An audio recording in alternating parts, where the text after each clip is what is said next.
All right, lead heads, we are back with another episode of the Talking Lead podcast. I'm your host, hopefully with the most, Lefty, and winding the year down. We're mid-November. Thanksgiving's coming up. Christmas is coming up. We've got lots of cheer and joy to give away to you lead heads, and it's going to continue in this episode with our guest, who I'm getting ready to introduce. And if you've been watching our social medias, you know who it is. And I know you're excited about it. But before we do that, make sure you go back to our previous episodes. We just dropped the AK Corner as you're listening to this. It was the Season 3, Episode 11. So we only got one more episode of Season 3 left for the AK Corner. And hopefully we're going to have a Season 4. But that's up to you leadheads. You have to get in touch with our sponsors and people who advertise with us on that and let them know how much you enjoy it. I know you tell me, and I appreciate that, but you got to let them know so they know that they're getting their money's worth in backing us on that. And I know they have fun doing it too, but if they're not getting a return on it, you know what they say, money talks. So go show them love on the social medias and buy their products. Seal 1, Mission First, Occam Defense Solutions, Factory 47, all those guys. IWI, which we're going to have a big announcement about IWI and all those people and then some that I just mentioned. So make sure you go back, listen to those episodes, and even our guests that we have on, because a lot of them give their social medias and contact, and go back and let them know how much you appreciate them being on, or if you have questions, they said something that sparked a question, shoot them an email or a private message or something there on the Grams or Facebook, and I'm sure they'd be happy to answer your questions there too. And I always am, and you know you can get in touch with me, talkinglead@gmail.com. Get emails from you leadheads all the time, and I greatly appreciate it. I got one here just recently from Jason Edgar, longtime listener of the show, since episode 2. I don't know what happened to him missing episode 1, but ever since episode 2, he said he's been a leadhead. And he wanted to reminisce and go back and get some of our old episodes. And there's like a chunk missing from between 4 to 6 or 8 or something like that. So I got to go back and see what's going on with that. But episode 1 is still there. I checked it. If you go to Spotify, it's like the very first episode. But I'm not encouraging you to go back and listen to those because I sound stupid back in the day. It's been a journey. We're coming up on our 10 years of talking lead, and that's due to you lead heads and all the support. You know, I wouldn't do this without you guys. So thanks for the participation and everything that we do on social media, the likes, the comments, letting people that you know about the show, letting them know about the show. We appreciate that. And that's how we're going to grow and get bigger because, we got nothing but everybody against us. The social media is against the firearms community, and we get shadow banned left and right. We had James Richardson of 1776 on, and it's even gotten worse from then since we had him on the last episode, and he was talking about how their accounts have been shut down several times. Well, they've done it again. They've gone and shut every one of their accounts on Facebook, Instagram, all that down again. And, our industry relies as much, if not more, than these other industries that they allow to do all the boosting and posting that they do, but yet they, based on their algorithms and their do's and don'ts, makes it almost impossible for us to do it. So it's listeners like you, supporters like you that help us, that help our sponsors, that help our friends of the show by going and resharing our post, liking our post, commenting on our post. That helps combat those algorithms out there that they have. So that's all I'm going to say about that. I want to introduce our guest. This is his actually second time on the show, and I was just talking about the one with 1776. He joined us for that episode, too. We've got Chad Smith with Flatline Fiber Co. joining us today. Chad, welcome in. What's going on, Lefty? What's going on, Leadheads? How's it going? It's going great. So you kind of left us hanging on the last episode with this new product. You know, you got this new thing coming out, and you know I was trying to get you to tell us about it, and you're like, nope, I'm going to save that for November. Well, it's November and it's out, and we're excited to talk about it today. And we're still going to make them wait a little bit. Don't tell them what it is. For those who haven't been watching social media, we're going to talk about that coming up. But Chad, just quickly reintroduce yourself to our listeners, if you would. Hey, I'm Chad I'm the owner of Flatline Fiber Co. We're a small business located south of Atlanta, Georgia, in Locust Grove. We specialize in making high quality nylon gear. There you go. And you know what I forgot to do as we're talking here? I didn't hit record on our video. I'm going to start recording that right now. So for those watching our video, hey, welcome. I started it late, so go listen to the podcast to get the first part of the show. But you didn't miss a lot. You didn't miss a whole lot. You just missed me rambling. So you're probably thankful if you're watching the video. But for our video crowd, Chad Smith, Flatline Fiber Co, joining us, and he did a little intro of himself there. But we're going to find out more about Chad as we keep going. Yeah. But first, we've got to take care of some jack wagons, man. I've just been itching to do this, and I know you have too. So let's let Gunny roll that train in, and let's take care of some jack wagons. And we're going to honor some heroes. We got a hero or two that we want to recognize. So Gunny, bring that train in. Hoorah, Semper Fi, do or die, hold 'em high at 8th and I. It is time for the Talking Lead Jack Wagon of the Week, so brace yourself, baby. All right, the train has stationed. And I know the big thing that's on everybody's mind, and I haven't really talked about it much, but it's the Kyle Rittenhouse trial. And just what a freaking... there's just so many adjectives that I could use for that. Embarrassment to our legal system being the top one that comes to mind. Train wreck. Train wreck, clown show, just a disaster. Yeah, clown show for sure, man. And the prosecution is who we're talking about there. And I know that all of our listeners, all you guys are in the know.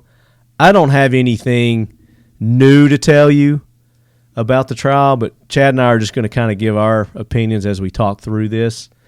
The prosecution for this trial is our jack wagon. You know, we're throwing them definitely on the jack wagon train for so many reasons. So many reasons. The memes, I mean, it's been a meme heaven for people who do the memes on this trial. It really has. Was his name Binger? Mm-hmm. And for anybody who's watched Game of Thrones, they're calling him Little Binger, like Littlefinger from the Game of Thrones, which he does look like that guy. He really does. They could be brothers. Funny. That is funny, man. They're calling him Little Binger. But I'll let you start off. What's your list of jack waggeriness that he's done? Man, just like the I guess they had to put him on the stand. Maybe not, I guess, but just the guy that Kyle blew his half of his arm off or whatever. They coached that kid so much it was ridiculous. Yeah.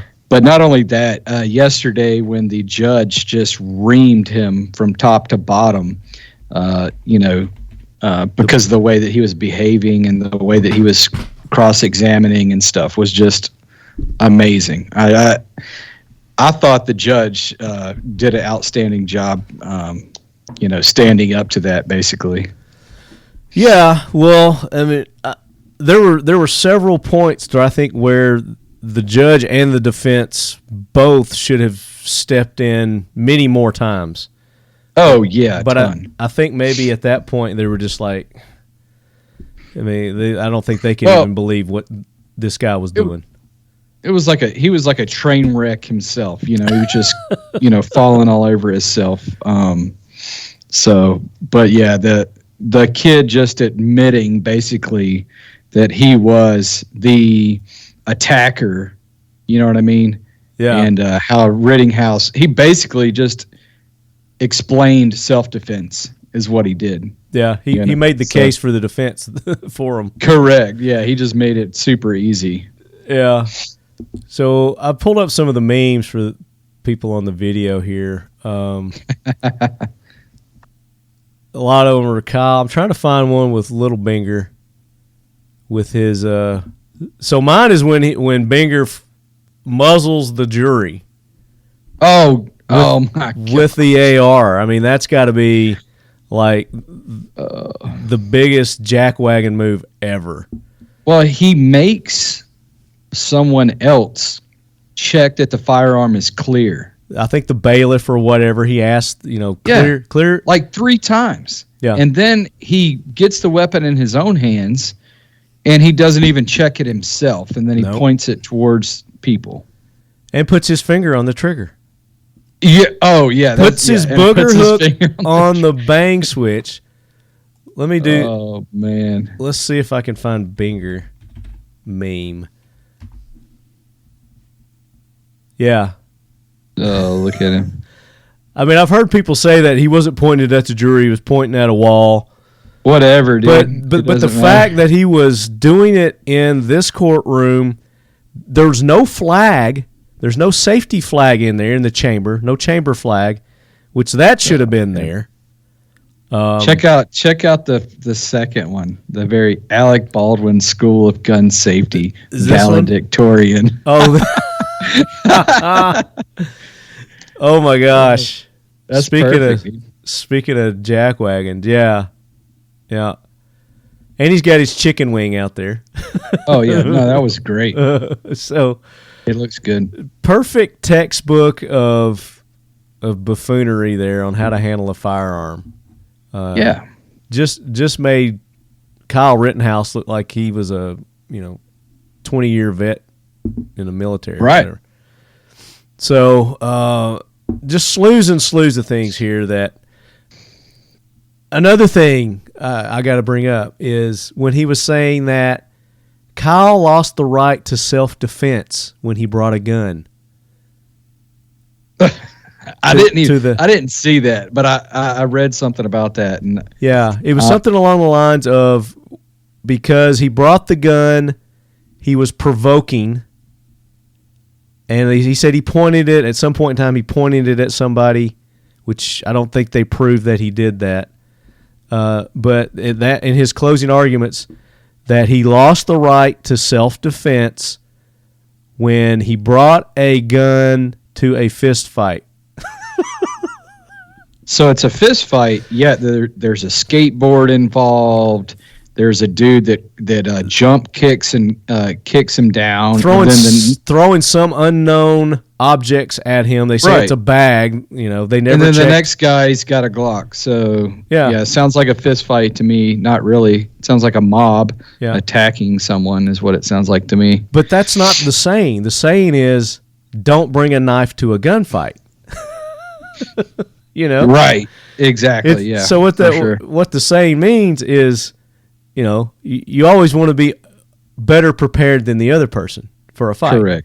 Correct. Which this guy completely ruined that saying too. So, I don't know if, and I don't know if this was discussed more than what I saw it was, but I thought that,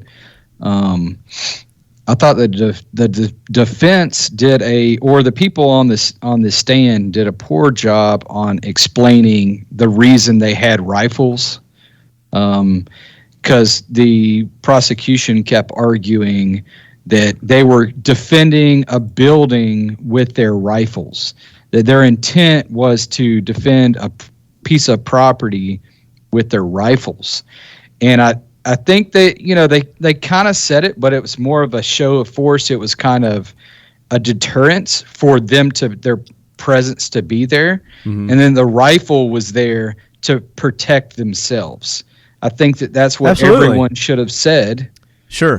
I agree. And I was biting my tongue the whole time that they were saying that, Right. I mean, because, of course, if you're like off in a distance and you see somebody, burning your building down, you're probably not going to be shooting them because they're burning your building down. But if they are breaking into your building and you are inside of the building and they are armed, then you have a right to, or even if they're not armed, you still have a right to defend yourself. Yeah, if their intentions are malice and harm, right, and you're in their way and they're going to harm you to get to the property, then yes, absolutely. And you're defending yourself, not a piece of property. You're defending yourself. So right. I thought they kind of missed an opportunity there, but that's fine. I think that there's enough going good for the for Rittenhouse that it should be fine. Well, I hope so. We're going into the fourth day now, so I think they've deliberated, or the judge has shut them down for the day. Yeah, they're shut down right now. Yeah, word is the jury is scared of repercussions. Well, that's another thing, and I don't know if this is true, but I heard that they weren't sequestered. The jury wasn't sequestered. Well, yeah, I don't know. They would be, but I've heard, I don't know. I'll have to check that. Which means that they have been able to get on the news and watch the news and the media and the social media. And well, he tells them every day that they can't do that. And then they were brought in a van that's blacked out. You can't see in it, all that good stuff. But I don't know what they're doing outside of that. Let's see. Legal definition here: sequester, to keep separate or apart in so-called high-profile criminal prosecutions involving major crimes, events, or persons given wide publicity. The jury is sometimes sequestered in a hotel without access to news media, the general public, or their families, except under supervision, in order to prevent the jury from being tainted by information or opinions about the trial outside of the evidence in the courtroom. A witness may be sequestered from hearing the testimony of other witnesses, commonly called being excluded, until after she has testified, supposedly to prevent that witness from being influenced by other evidence or tailoring his or her testimony to fit the story of others. It's saying that they are not being sequestered, which is bullshit. Yeah. Tell me that is not going to influence their decision one way or the other. Well, either way. I feel like the just what has already occurred in Kenosha is enough for them to be worried about the city burning again, and them worried about businesses being burned and destroyed. So but that should have nothing to do with their decision. It shouldn't, but it's going to. Are they from that area? I don't know. Did they pull them from somewhere else? But either way, they're still going to be worried. You know what I mean? If they're Americans, well, they're going to be worried about their safety. They're going to have that in the back of their head because they care about people. Well, they're going to have their own personal safety also that they're going to be concerned about. And this jackwagon, another jackwagon, the MSNBC reporter that followed the juror's bus and was taking pictures. Yeah, that's ridiculous, man. That's ridiculous. Like, that guy definitely should have charges brought on against him. But something tells me that that's not going to happen. No, well, the judge banned MSNBC from the courtroom. Big whoopee. But yeah, that guy should have criminal charges brought up on him. Yeah, he should. I mean, they should hold him accountable. But I don't know, man. I just don't see, because he's part of the agenda. So I don't know. Anyway. Yeah, well, he's not part of the legal agenda, hopefully. Well, right. Well, he's definitely the media, left-wing media agenda. Yeah, no doubt about it. Yeah. So we're still in limbo. We're waiting on a decision there, one way or the other.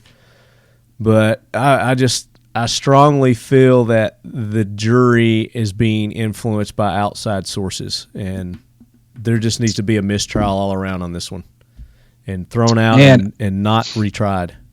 Thrown out, yeah, and I forgot the word for it. They were going over Guns and Gadgets was going over that today. What kind of mistrial you would want in something like this? Yeah, where there's a couple different kinds. One that could be retried and one that cannot be retried. So, yeah, because I wouldn't want Kyle to have to go through any more than he's already gone through.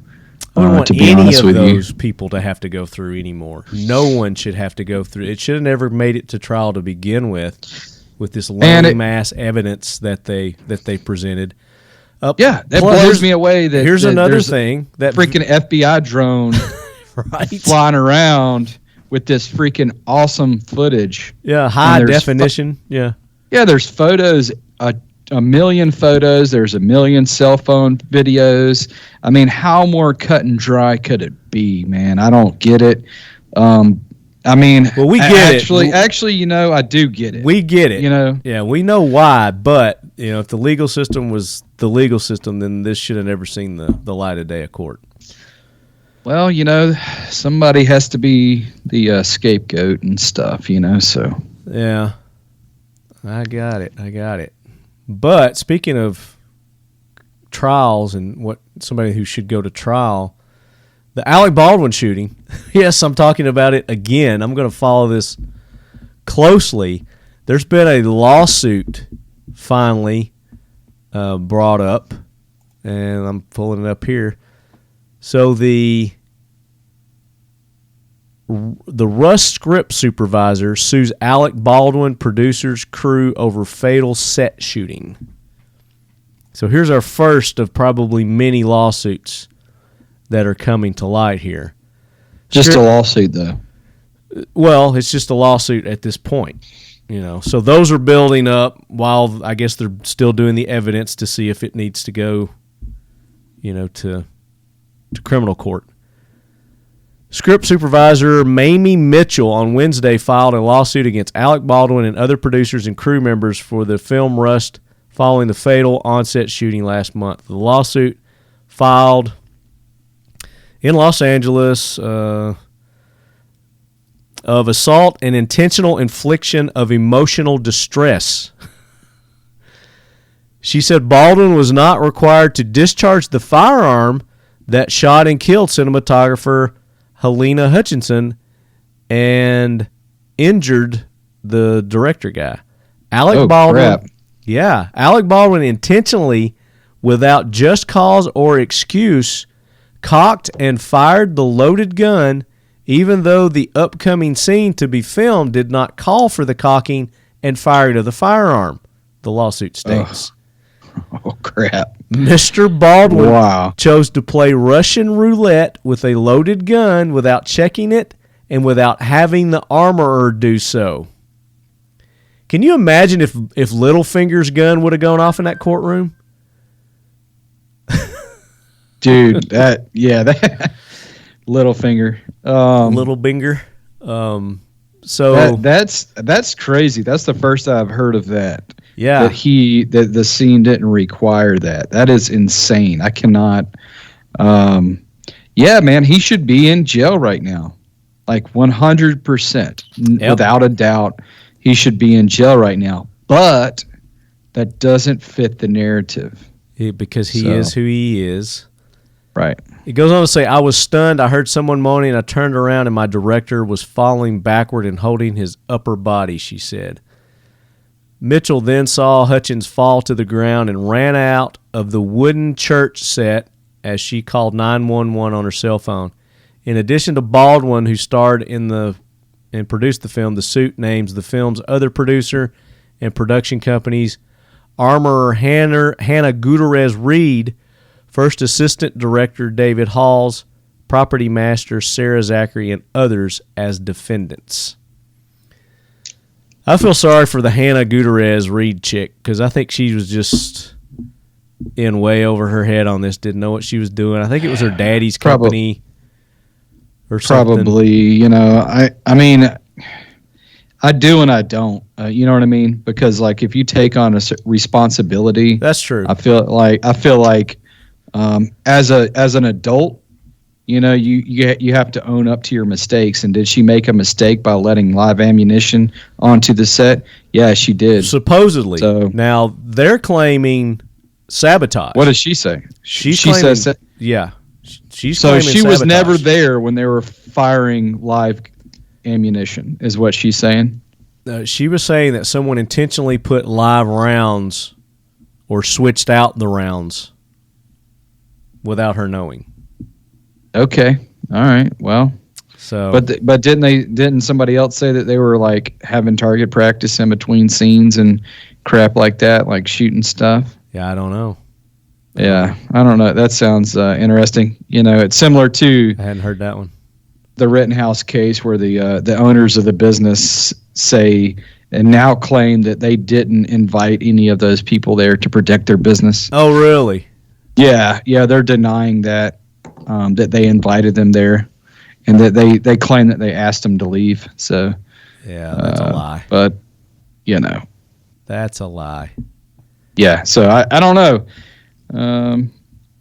You know, people do weird stuff to save their own ass. Well, they do. They do. And I think we've got a listener jackwagon here. When I made that post for your questions, okay, we did a post on Instagram like we do when we give awesome stuff away with our guests, asking for your questions. And this episode's no different. And I'm stalling as I'm pulling up. Uh-oh, what happened? Instagram. What did somebody say? Jackwagons. Jackwagon, here we go. Oh, okay. So Dragon Daddy, Jackwagon prosecutor against Kyle for pointing gun at jury with finger on trigger. Yep. Came here specifically to call out that guy. Good stuff. Giddy up said. So got a couple more in agreement with that, with our nomination. I think we'll probably get a unanimous on that, on both of those nominations there. I think so. But I'm sure there's a lot of other things going on in our world, and there's a lot more jackwagons. There's a ton, yeah. But this is one of those things that's taking everybody's attention away from, you know, what else is going on. And, you know, this is my point with the government, and when they get shady shit passed by us is when stuff like this is going on. So you got to keep an eye on what's going on over here with the left hand, as the right hand's, you know, got the puppet doing the puppet show. Well, did you hear that OSHA shut down the vaccine mandate? Oh, did they? Yeah, OSHA shut it down while it's in while it's going through whatever, while they're dealing with all the lawsuits and stuff. Yeah. OSHA went ahead and shut it down and said, "Nah, we're not. This is, I guess, on pause until, you know, they figure it out." So just OSHA, though. The government hasn't lifted their mandate. Well, I'm right. I'm guessing OSHA came out and said you don't have to enforce this right now. So, so all those people they forced that got it and got sick, and some of them died. Oh well, right. Too bad, so sad for them, huh? I guess so, man. I just think it's, you know, a lot of these large corporations that came out and were super cowardly about it. Yeah. And instead of standing up for what was right, you know, to begin with, yeah. They took the coward's way out and did a lot of harm to their employees, in my opinion. Well, in all kinds of different ways. I've also seen in the news where the CDC has changed their stats, which on reporting of COVID cases, which is a lot lower than what they had originally reported, and they've secretly gone in and changed those without making any kind of big announcement or anything. I mean, I don't doubt it, man. I mean, I think we've all kind of seen what's really happening, you know, just from our own experiences, you know, that things have been skewed and things have been blown a little bit out of proportion, you know. Yeah. So, A whole lot out of proportion, definitely. Yeah, we don't have to dive too deep into that, but I think this time of year we're talking about it. It's a pretty great example of how it is blown out of proportion with major sporting events happening, and for some reason, major sporting events are not super spreader events. Yeah. So that's kind of interesting. And I'm glad you said that, because I got to go back and I got to get a jack wagon. The NFL for jumping on what's that quarterback's name? Aaron Rodgers. Yeah. Jumping on his case and just, the cancel culture, the bullies coming out and saying, "Oh, you should have got the vaccine. You're endangering everybody else. Blah blah blah. You got the COVID." Blah, blah. But yet the people that got the vaccines and still have tested positive, which there have been several NFL players that have done that. A lot. Don't hear a word about them. So NFL, your jackwagons, your puppets, your jackwagon. So welcome to the jackwagon train. And Aaron Rodgers is my hero. He's my hero for standing up and telling him to suck a big ear of corn for it's none of your business whether they've been vaccinated or not. He never said whether he was or he wasn't. Right, and he said he knew that going into it, like everybody was on the same page. Everybody knew his status. Yeah, and he didn't think. And then he told, he was like, pretty much stand by what I said. So I mean, and he did. What are you going to do? And he did, and he's a freaking multi-millionaire, football star. So like, what are they going to do to him? Yeah, you know what I mean. Well, and he's what's the when somebody makes a lot of money for you? He's a money cow, or what do they call it? Yeah. For the NFL. I mean, he makes the NFL millions and millions of dollars every year, right. And his football team billions of dollars, really. Just like Brady, right? They're not going to touch those guys, and I get it to some extent. Maybe he got a little preferential treatment, but the fine and all that was just a knee-jerk reaction that the league did. I think he was already back playing. What, he just sat out a week or something? Right. Something just ridiculous. And he's still not wearing a mask, is he? I'm pretty sure he's still not wearing a mask. It doesn't.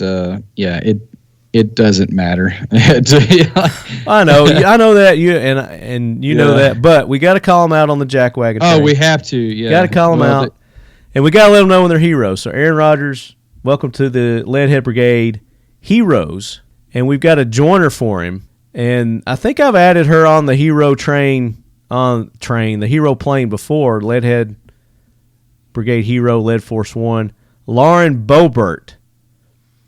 And Lauren is a Republican from the state of Colorado. She's represented 3rd Congressional District.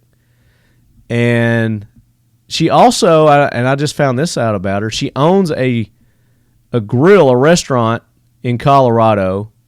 And guess what the name of the city is that she has it? It's called Rifle, Colorado. Oh, nice. That's an actual city. And her bar or her restaurant is called Shooter's Grill. Nice. How cool is that? That is awesome. That is awesome. And she encourages her staff members to carry firearms. But why I'm putting her on here is she's been in the news lately for during this Gosser censor.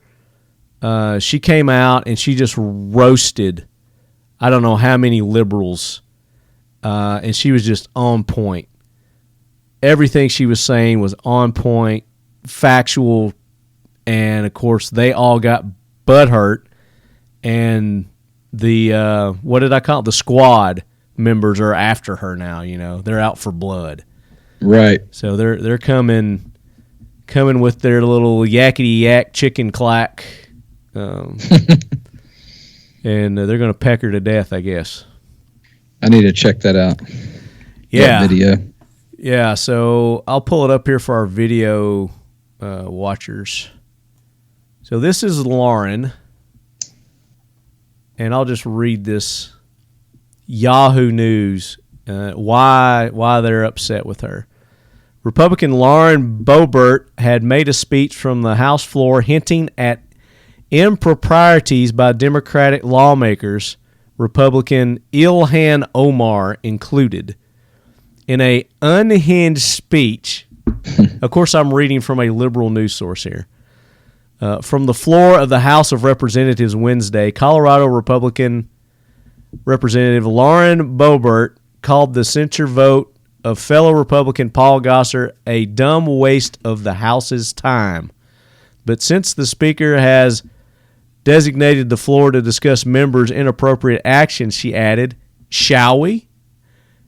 So Beaubert went on to refer to a Jihad Squad member from Minnesota who paid her husband more than $1 million in campaign funds. The congresswoman was referring to a recent report from Fox News that Minnesota Rep. Ilhan Omar allegedly paid some E Street group, the political consulting firm owned by her husband, Tim Meinert. I mean, nobody sees a conflict of interest there. More than $2.8 million. While not calling Omar by name, Beaubert also said this member is allowed on the Foreign Affairs Committee while praising terrorists. I mean, she was roasting them and just really calling them out on the floor as to what they are and what they've been doing. So you guys can go and check this out. I'm not going to read this whole thing or play the video. Wow. But obviously, she called him out. She called him out, but the liberal squad is out for blood. You know, they're after her now. So watch out. Of course. Watch out, Beaubert. I guarantee you she's packing, though. So yeah, she'll be fine. But of course, they get all their crazed followers after them too. Right. So there you go. Welcome to the Lead Force One, Mrs. Beaubert. I like that name, Beaubert. Of course, she wasn't born with that. I guess that's her husband's name. All right, you got any heroes? Oh man, I would say, I guess you could call him a hero for sure. We've talked about it already, but Rittenhouse, man, he didn't have to go on the stand, but he sacked up, and he went on the stand and he told his story. And yeah, he broke down and whatnot, but the kid's 18 years old. He's still a kid, in my opinion. Yeah, and he went up there and told his story, how it was. And then he was super impressive on some of his replies to the prosecution, from the prosecution. So good for him, man. I mean, it takes a lot to do that. Yeah, and I don't fault him for breaking down and crying. And of course, the liberals, the anti-gunners, are saying, "Oh, what a stage! That was so fake." That was not a fake cry at all. You could tell, dude just completely lost control. Actually, I would say he couldn't control his emotion. He was trying. But he was trying so hard to continue speaking and not cry. He was trying his best. That's what I'm saying. He couldn't control it. Tell, the emotions just hit him. I mean, I can't imagine going through that. That amount of stress. I don't ever want to. Yeah, so, but he didn't have to do that. No. But he wanted to give his perspective. Another jackwagon move. Now that you bring that up, the prosecutors called those three guys that he shot heroes. What? Are you kidding me? No, called them heroes right there during his closing statements. These guys were heroes because they were trying to stop a active shooter. Calling Kyle the active shooter. Oh my! One's a child molester or something. They were all three had criminal records, and he's calling them heroes. So, and we could go on and on and on. That's ridiculous. Yeah, we could do a whole show on. It is completely ridiculous. Yeah, that is ridiculous, man. But no, I definitely think Kyle is a hero for doing that, man, for sure. Yeah. Well, definitely don't wish that upon anybody, and I'm really hoping for that they bring the verdict back as not guilty, because a mistrial, then he doesn't get the satisfaction. You know what I'm saying? Right. Of a not guilty verdict. Right. But if I'm him, I will take a mistrial too.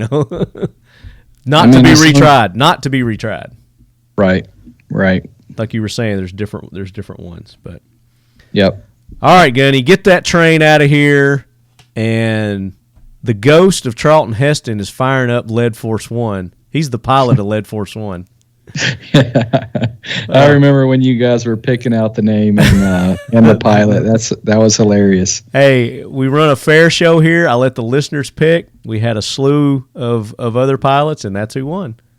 That was by far though. my favorite ones. Yeah, I kind of dig it. Anywho, that's awesome. Let's talk about this news that Flatline Fiber Co is getting ready to drop on us. But first, I want you to talk about. Let's talk about how you got started in this, because I know that's going to be several of our listeners' questions as well. Is they're going to know, what made you get into this, designing slings, designing dump bags, the Ear Pro cushions wraps that you've got, the wraps. I like their cushion because they're soft. I like them. Yeah, they are. They're comfortable. They're comfy on the neck. Excuse me. So yeah, man, I started. I came up with Flatline Fiber Co. Late 2018. I started. I say we, but I came up with the idea to start this because I have good friends over at a company called Blue Alpha. So Blue Alpha makes EDC belts and duty belts and double belt rigs, that kind of stuff. I didn't know anything. Well, I followed them on Instagram, and I was at work one night. I'm an aircraft mechanic. That's what I went to college for. Nice. Got my degree in aerospace administration. There you go. Yeah. Nice. Yeah. So I was working night shift and got in the truck, heading to an airplane, and was sitting next to a guy, a new guy, new to the department, right? So we just started talking, and I don't know why we started talking about firearms, because that's what guys talk about, I guess. So we started talking about guns. It's our default conversation, right? Right. That's the easy one. And the guy was like, "Oh, I own a belt company. We make EDC belts and whatnot." And I'm like, "Oh, what's the name of your company?" He said, "Oh, it's Blue Alpha Gear." And I was just like, "No way, that's awesome, dude." So every night that we would work together, we would talk about business, and then we started talking about me possibly starting a business, and he was very encouraging on me starting a business. And it just so happens that my dad and my grandfather did automotive upholstery, so they had industrial sewing machines. It's convenient. I had access to those.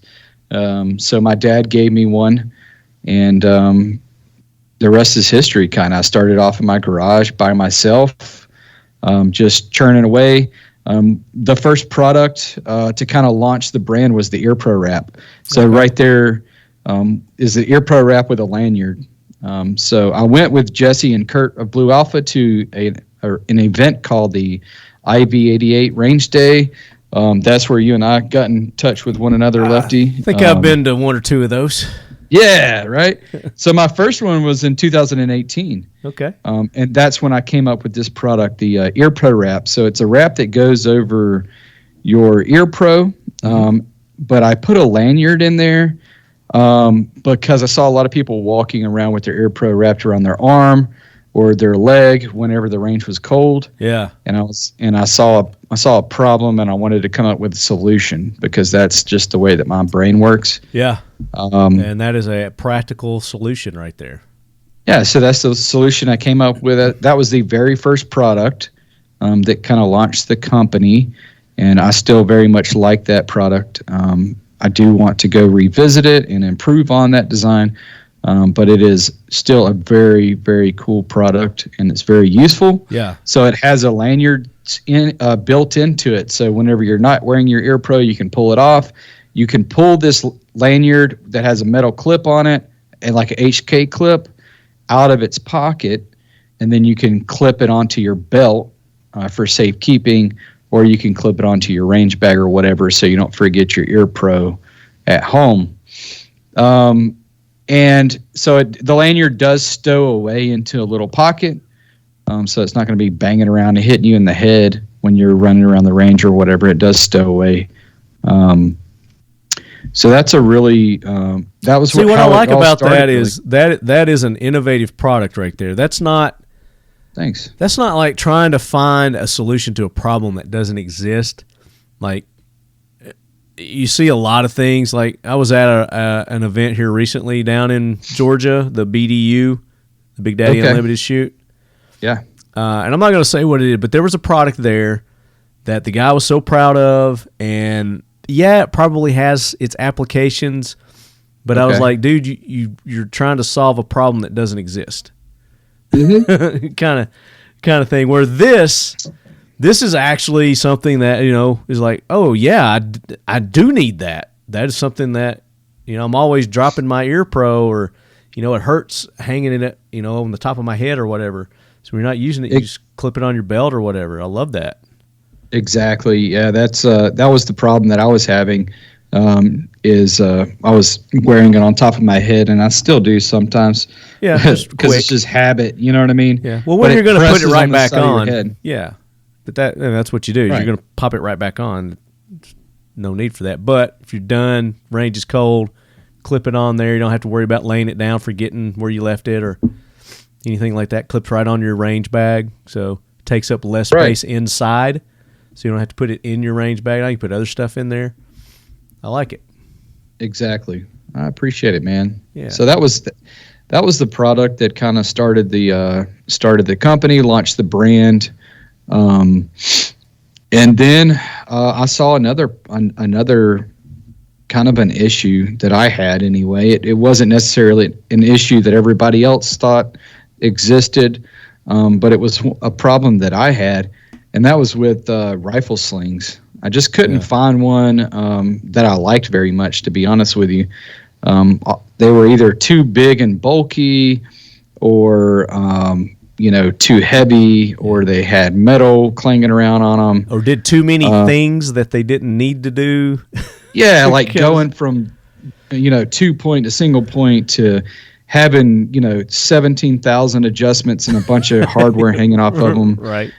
I just wanted something that was nice and clean and slick. Which those have their place. Those slings have their place. But they absolutely do. But for me, I just have run-of-the-mill AR-15s and maybe a couple smaller things and whatnot. So I don't need anything extravagant, right? Yeah. And so where I saw an issue was with all the padded slings that were out there that were designed for like AR-15s and AKs and stuff like that.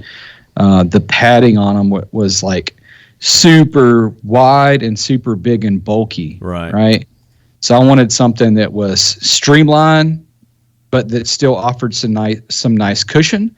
So what I did is I started off using neoprene, which has some really nice comfort to it, nice and squishy, but I made that pad 1.5 inches wide.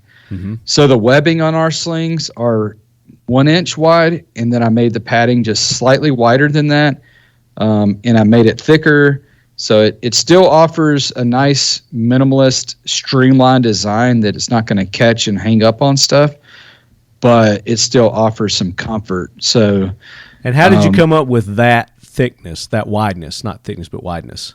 Because everything else was 2 inches to 2.5 inches wide, and I didn't like that. So you just wanted. So really, when I designed the sling, I designed it around what I like. Yeah. You know what I mean?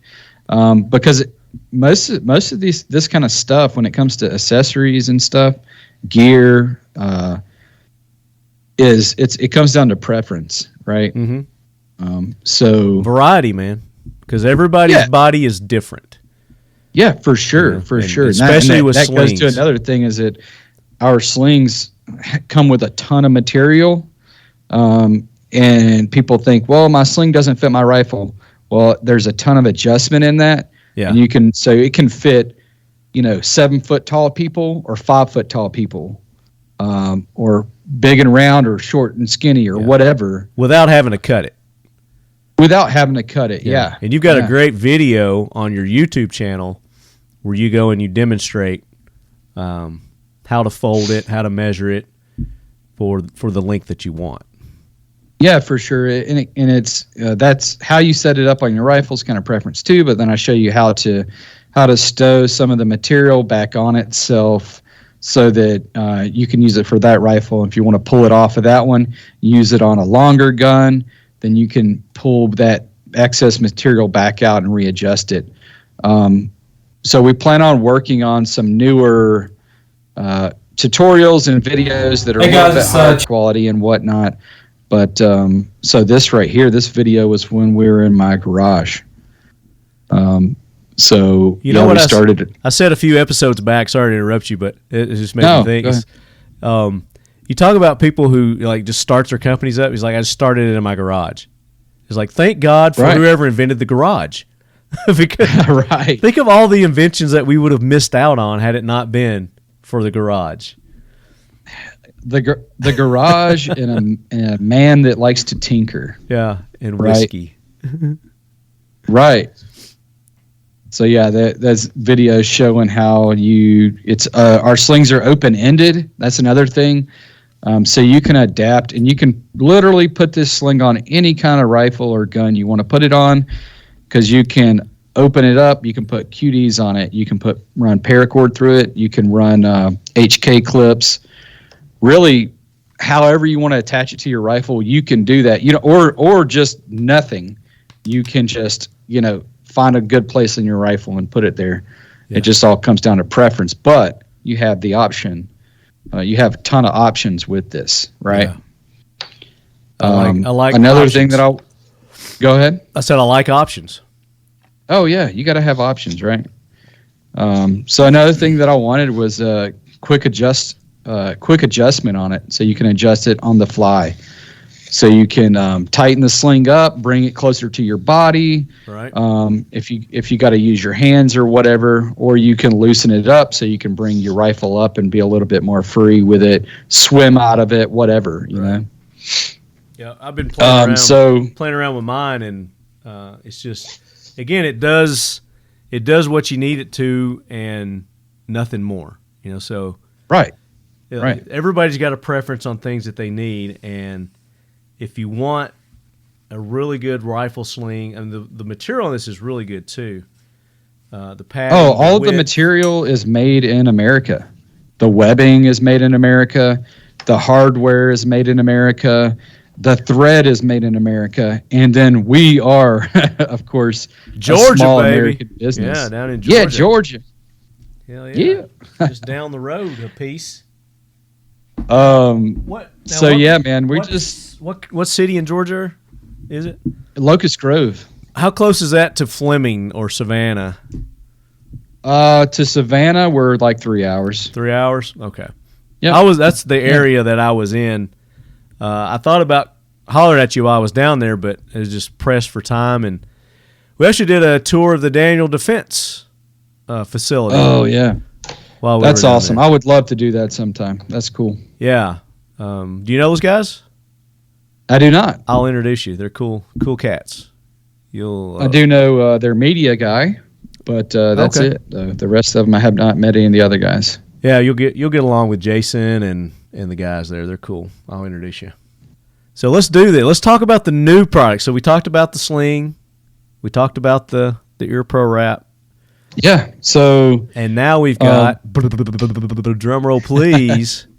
So it is a dump pouch. So at first you're thinking, man, that's not really exciting, right? It's a dump pouch. If you don't know what a dump pouch is, guys, a dump pouch is almost like a trash bag that is on your side. So you seen those guys in the park with the little trash picker uppers, and they're putting it in their little side thing.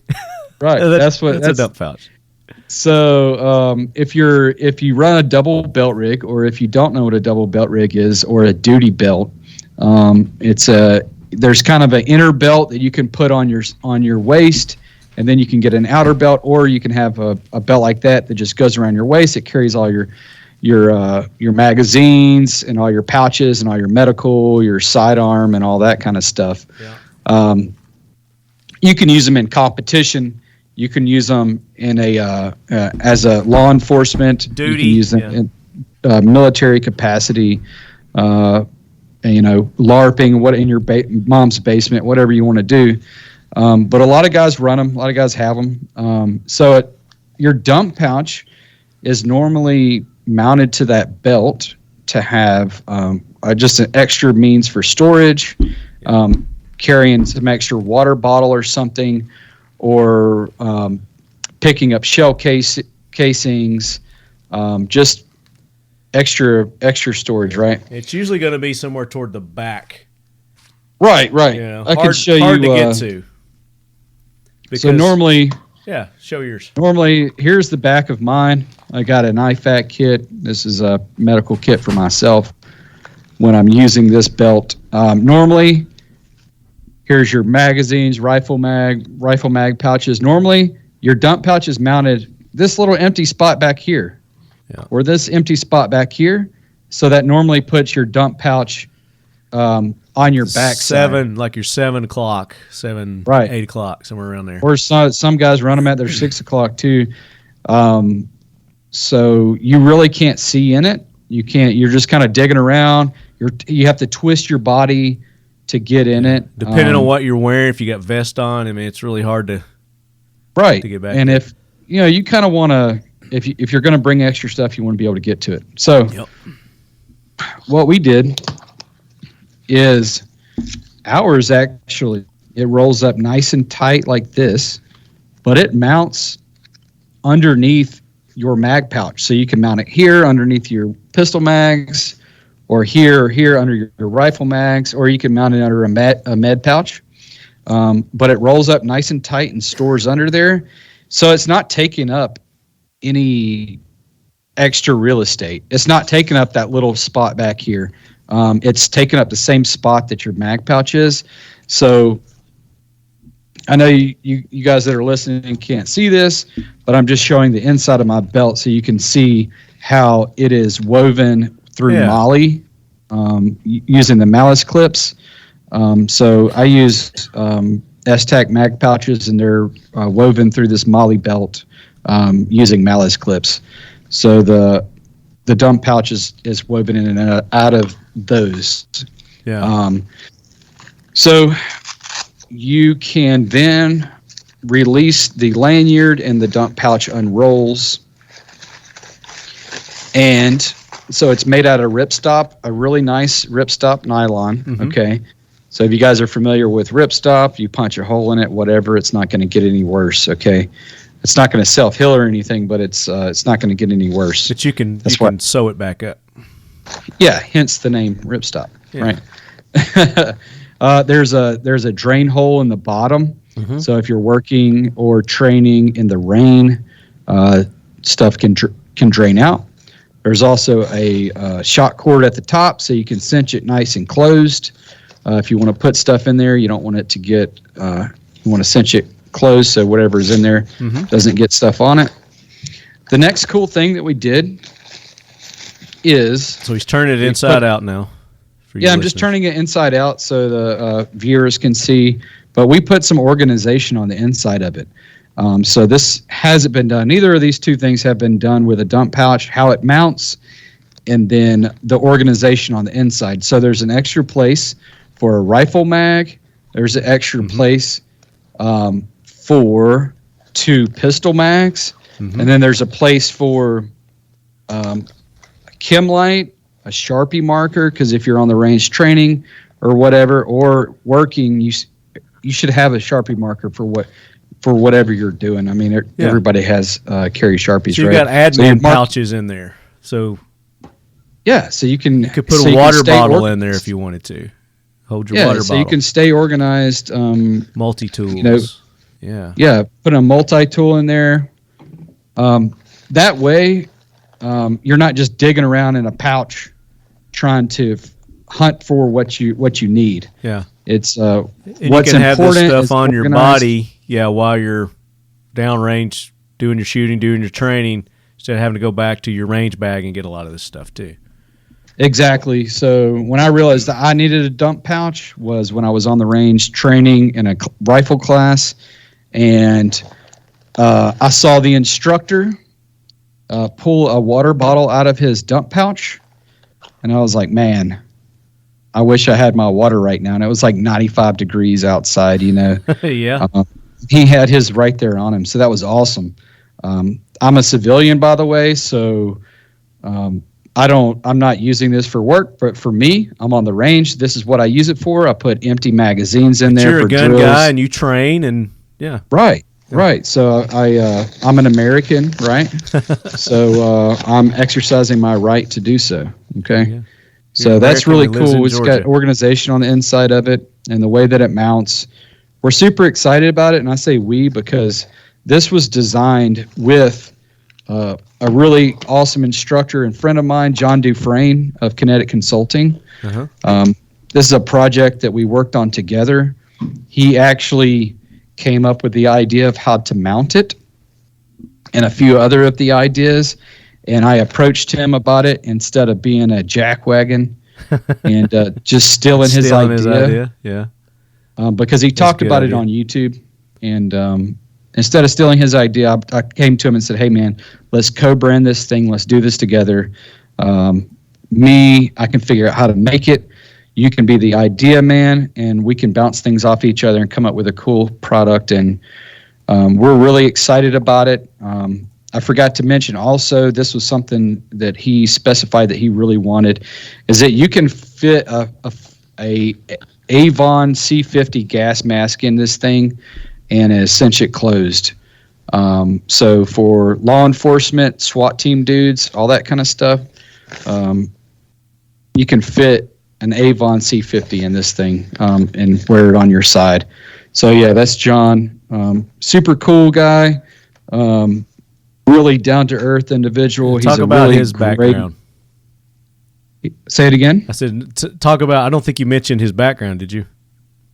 Oh, no. John is an Army Ranger guy. He's retired or he's left the military. I'm not sure exactly what his status is, but he was an Army Ranger, and he got out, and now he is an instructor and then dishing out really awesome information to everybody that he can. So, yeah, so super nice guy. You had a nice consultant when designing this and making this real world applications. Again, probably a problem a lot of people didn't know that they had that you've just solved, rather than finding a solution to a problem that didn't exist. This is quite the opposite of that, and there's no reason why you couldn't have two of these on your belt either. So, like I say, if you got your mask running in that one, then you could have a secondary dump pouch for your mags or whatever else. If you pick up brass, I know a lot of people on the range will pick up brass and save their brass, and they could just they could use these dump pouches for that too. Yeah, and you don't have to necessarily have a double belt rig to use one of these things. I've also talked to people that want to use them for hunting. Mm-hmm. And you can just use some one wrap material, and this is a laser cut squadron material.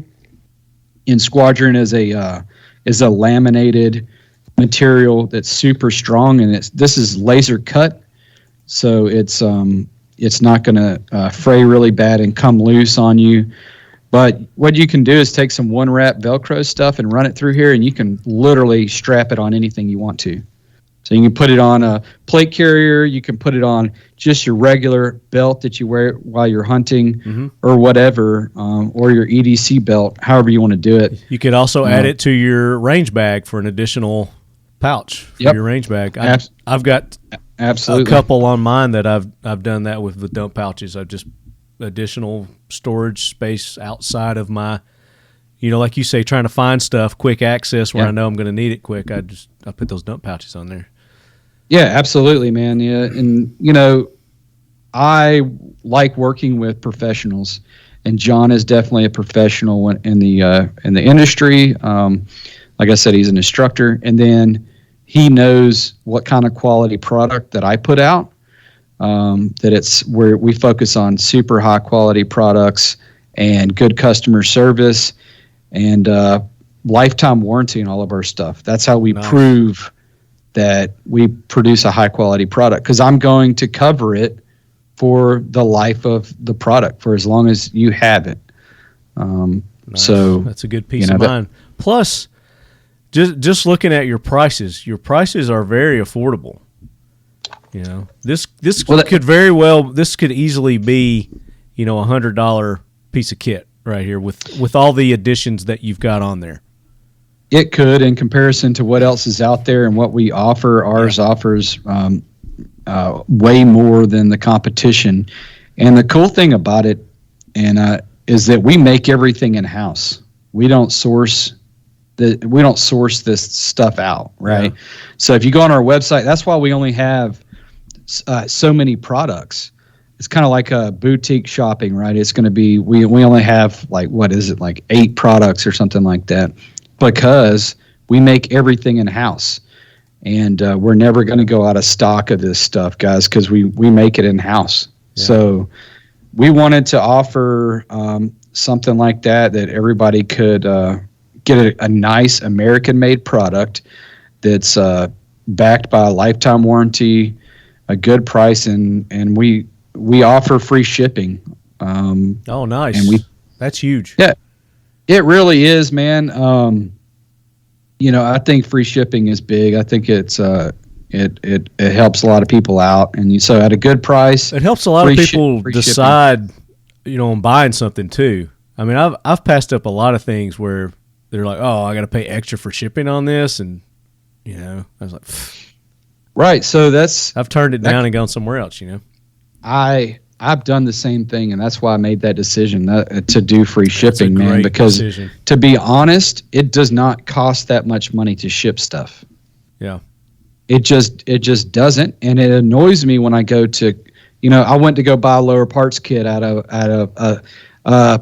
I'm not going to name the company. Sure. Shipping was more than your parts. It was supposed to be a really good deal because they're supposed to have the best prices, blah blah blah. Yeah. And it was good price, and I went to go check it out, and the shipping on a lower parts kit, and you know how big those little kits are. They're like this big. It was going to cost me like $12. Ridiculous. $12, and so they're making money on shipping. Yeah, and so the money that you would save, the price of the product, the money that you save, then it's like more than makes up for it in the shipping. So you're not saving anything. I get it, man. I get it. So I'm glad that you guys are doing that and you recognize that, and you know, hopefully you're not going to go broke from offering the free shipping. To be honest, man, I can ship anything, you know, all over the United States, and it's not going to break my leg because I do it. I just feel like it's the right thing to do, to be honest with you. Well, that's good. I appreciate that, for one, because I'm a cheapskate. I'm a cheapskate. I get it, man. I am my mother's son. Yeah, you know, and in comparison, you know, you can probably go on Amazon and buy a dump pouch that costs $15, dude, but it's going to be made in China, and it's going to be crappy material. It's not going to last, you know. Maybe crappy material. I don't really know, but you know when you buy something from Flatline that you're supporting a small business, you're directly impacting our business, the employees that we have, our families. You know what I mean? Yeah. And so I really think after COVID, it really pushed more people to buying American-made goods, you know? Well, when we couldn't get them in, it kind of forced them to.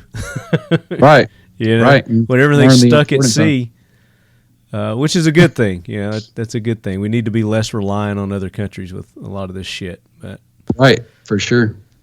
I get it. I understand. But I'm glad that you guys are doing this. And the dump pouches, guys, you know, we're talking about price. He's got them marked down $10 from the normal $65. They're $55 now. Well, this $55 sale is going to be ending as of Saturday morning. It's going to go back to, these dump pouches are going to go to $65. Oh, okay. Okay. Well, but here we go. Using the Leadhead coupon, you can save 10% off your entire order. So you can, you know, that should save you pretty good. That's still $6.50 off the normal $65 plus whatever else you buy. Because you're not going to just buy the dump. You're going to get the trio. You should do a package deal, man. You should do a pouch the Ear Pro and the Sling for Christmas. You should do like a little Christmas thing. Right, cool. For sure. I dig it. But you mentioned that there's going to be a lead head discount code? Yeah, lead head. Lead The head. discount code should be lead head, yeah. There we go. And we set that up last episode, and you got to have to forgive me because since we did our last episode, I've been traveling quite a bit. I've not had an opportunity to push and promote it, but we'll start doing that from this point forward. Awesome. Leadhead, and it's all lowercase, right? Correct. Lowercase Leadhead, 10% off any of your purchases at Flatline Fiber Co., and that includes discounted items as well? Yes, it does. And you already get free shipping, so there you go. There you go. So you already got free shipping, so there's no excuse why you wouldn't go and buy these now, especially this time of year. These would make great gifts. You got a buddy, you got a brother, you got a friend. If you lady lead heads are listening, you got a husband. This would be a great present for them. And your husband's probably making you listen to this episode right now just so you could hear this. So, if you're not a shooter yourself, but dudes, men, for your wives that are shooters too, you've got different colors available. Talk about the different colors that you've got available. Yeah, for the dump pouches, we're doing black, solid black, coyote, ranger green, which is my favorite, standard multicam, and then multicam black. With the other products, we have a lot more of a selection, but we just wanted to drop 5 colors of the most popular, our favorite colors for the dump pouch right now. That way we can keep up with production. Makes sense. Because these they're not easy to make, and a lot of this stuff is done by hand, and so we just want to be able to keep up with demand. And right now, demand is super high.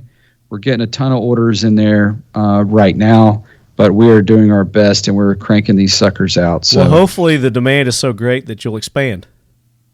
That's the plan. So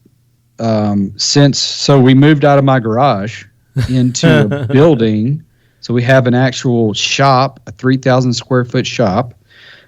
This is an office that I'm in right now. So I have an office / studio. We're going to be doing YouTube videos here. Since then, we have 3 full-time employees and 2 part-time employees. I'll say 3 part-time employees. Yeah. So we've grown very quickly, and we hope to be able to hire a lot more people and just continue to grow and expand, like you said. So leadheads, be a part of the economy here in the United States, help them grow, create jobs, and in turn that just keeps feeding the system, right? Yeah, it's the American dream, right? It's the American dream, yeah. So and just like talking lead, right? Use that code LEADHEAD, and you're going to get 10% off at Flatline Fiber Co. So we do this little segment. It's called Facts to Fight the Myth. And I think now it's time for the Talking Lead. Facts to Fight the Myths. With Chad Smith. In relation to what we've been talking about today, and in particular, I guess, the slings, you've got maybe a pet peeve or a myth that you would like to bust. So what is that? So I get a lot of comments and people wondering about the strength of our slings. Mm-hmm. Because if you can see, or if you look at our website, they're made from a 1-inch nylon webbing, so they're not very wide, and they're actually kind of thin, mm-hmm. right? So the misconception is that our slings are not strong. Huh. People think because they're thin and they're not very wide, they're not big and beefy, that they're not strong. And that's just something that I really would like to bust that myth, because these slings are actually extremely strong. Are people going to be bungee jumping with these, or what are they right? I don't know if slings? people want to rappel, pull their truck with it. They get stuck in the mud. They need to pull their truck out or something. Yeah. Get your rifle sling, hook it up. I do that all the time. Yeah. I mean, honestly, ours would probably do that too. Have I tried it? No, I haven't. But it's you not know, made for in that. Yeah. in like plastic, people think that because we're using plastic hardware that it's not strong. Uh-huh. Well, you know, Glock kind of blew that myth out of the water because plastic is very strong. It doesn't have to be metal to do the job. Yeah. Right. And it's quieter than metal. Metal clangs. When you put Right. this on your rifle, metal on metal, it clangs. Right. This is injection molded plastic, acetal plastic. It's super strong and durable. We went through testing on these things to make sure that they're super strong. I didn't pay like a lab or something, right? But I'll get one of these slings and do pull-ups on the back porch or whatever, hanging them from a rail, and then do pull-ups. And this quick adjust tab, Lefty, it doesn't go nowhere. Yeah. It stays right there. Doesn't move. Okay. This webbing, it doesn't break. I bet you $100 if you did a video and you ran over it with a truck or something like that, a big 4x4, then that would just put everybody's minds to ease.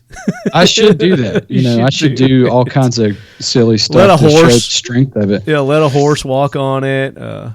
Right. I mean, I don't know, to be honest with you, Lefty, I don't know what people are doing with their rifle slings, but what I use mine for is to hold my rifle that weighs like 8 pounds, 9 pounds, right? Yeah. Put the optics on there, magazine. I mean, you might be up to 10 pounds, 10, 12 pounds. Right. You saw with Rittenhouse how important a sling is, right? It's to hold the rifle to your body. That's what it's for. And so I just wanted to bust that myth out that just because bigger, better, bulkier, wider is not necessarily stronger or better. Or better, yeah. Or necessary. Yep. It's not necessary, in my opinion. So if you feel that same way, then, well, you found the right rifle sling for you. There you go. And it's the right one for me. I like it. It's, like you said, it's kind of minimalist. It's exactly what you need and nothing more. But there are slings, there are companies that make those slings that are awesome and they're great. And if that's what you need, then there you go. Variety. There's really high quality stuff out there, and it comes down to preference, right? So if we sound like your quality's still high. You still have high quality with your products. Oh yeah. Talk about, like I said, everything's made in America. So yeah, talk about the stitching that you use, because that's probably a lot of people are they're into that because they're talking about durability and strength and whatnot too. Oh yeah. So the thread that we use is like I think it's a T70 thread. It's a super heavy duty thread. That's used in like automotive upholstery. It's used in leather working. It's used in making backpacks, packs, all that kind of stuff. And like all the hardware is held on with what's called a bar tack. So I don't know how many stitches is in this thing, but it's probably over 100 stitches. Yeah. In this one little area right here that's packed in there. It's called a bar tack. So we use a bar tacker to do that. Everything's super strong. So yeah, we do use industrial quality machines, industrial strength thread, and all that good stuff. Now, I pulled up your YouTube video earlier. Do you have any videos of you actually going through and showing the process of you doing the stitching and putting one together? Does that exist? There's a couple on Instagram. Okay. We don't have any on YouTube just yet, but that is something that we're going to put together. Yeah, I think that would be very interesting. Yeah, kind of like a manufacturing video. It's like that's something I've been wanting to do. Kind of thing, yeah. Showing how it's done, kind of deal. I mean, you don't want to give away any secrets, but there's not any secrets. I mean, you could buy this sling and like cut the thread off of it and take it apart and figure out how I made it. So. The biggest thing is finding the people to do it and finding where to buy the materials and then figuring out how to do it. And then by then everybody else has quit. Right? Yeah. You're like, I'm done. Okay, I'll I'm just done, buy yeah. his. Yeah, I've wasted too much time. Exactly. Well, let's do this now. Let's take some listener questions. Let's go. Filled some ones maybe that we haven't answered yet. So go to Instagram, go to Facebook, and go to that post that I did there. I'll get to Instagram. All right, I'll pull up the Facebooks. And I'll let you take the first question you'd like to field there. And just so you listeners know, we've got a giveaway that's tied in with this. So Flatline is going to be putting up a rifle sling and a pouch. Now, are we going to give 2 listeners one each, or are we going to give one both of them? How are we going to do that? We can give both listeners, both winners, both items. Give away 4, 2 slings, 2 dump pouches. Let's do that. Wow. Okay. Yeah. That's cool. Let's do that. Yeah. There you go, leadheads. There you go. Our guest again taking care of you listeners. So you better make sure you go and show Chad some love. All right. Yeah, we'd really appreciate it, guys. All right. And this isn't the one. What we're going to do is we're going to just do random. We're going to randomly pick after we read the questions here. I'm going to assign a number to everybody that took part, and then we'll randomly do 2 numbers. And that's how we're going to pick the winners this time. So go ahead there, Chad. So I will pick on Instagram, Pew Pew RN. He says, love your slings and brace straps. What on the padded rifle sling was upgraded? So that's a good question because recently, probably in the last month or so, we announced some upgrades, some new changes to our slings, right? So the padding on the sling has been changed to a new closed cell foam that has a little bit more memory to it, and it's a little stronger. I just went through some testing to try to decide on what new foam I was going to go with. We were using neoprene before. This is a new, I can't remember the name of it right now. It doesn't really matter, but it's a little bit more durable. Yeah. And it has more memory to it, so it's going to last a lot longer under very heavy use. Again, everything's backed by a lifetime warranty, so even if you have the older design, it doesn't really matter. It's still going to hold up just fine. And on the new sling, we have our new tags. So where it just has the Flatline logo and it does not say Flatline Fiber Co. On the front of it. And on the inside, we have a hang tag. Nice. That you can kind of see there that says Flatline Fiber Co. And then we put the American flag. America. On the backside, made in the USA. Okay? Made in Georgia. Made in Georgia. That is the only difference in the new sling. That's what is upgraded, so we just made it better. We didn't redesign it, we just made it better. Better. I like it. I'll read one here. This is from the Facebooks. Okay. And this is from John Adams. He said, are the dump pouches designed to attach to a belt or molly rig? And we answered that. Yep. So molly or a belt. It just depends on how you attach your mag pouches to your belt. Okay. So some mag pouches are attached with malice clips and you weave it in and out of molly. Some mag pouches have molly straps built into it. The other option would be, and so you can use this. So these are I think these are Tech Locks or something. So these are, I think these are G-code mag pouches. So you have like a Tech Lock system. You can still, any kind of way that you quick attach system that you have on your mag pouches, if they have like screws that go through them, what you would do is you take off the Tech Lock system or whatever plastic attaching system. You would take the screws out, take it off, and then you would take the dump pouch, and you basically want to sandwich it between the clip system and the mag pouch. Oh, that was loud. What happened? business call. Was that you? Yeah. Sorry about that. No, that's fine. You want to just sandwich the dump pouch between those clips and your mag pouch. And if that takes, you want to try to line up the existing slits in the squadron material and put your screws through those slits. But if you have to, you can take a drill and drill holes in it and take a lighter, burn those holes so it doesn't fray, and then attach it that way. So if you have to modify the squadron to attach it behind your mag pouch, we're still going to give you a lifetime warranty. That will not void your warranty. Just kind of, be good about it, right? Be honest. Yeah. Be honest about it. Yeah. So the super adaptable, man. Use your mind, and if you need any help figuring it out, give us a call, shoot us a DM, an email, and we'll help you through it. So this is from Giddy Up, and he says, why a dump pouch? Why do I need that in my life? Not trying to be sarcastic. Yep. Most of Talking Lead is leducation for me. What do you mean most? Come on, son. All.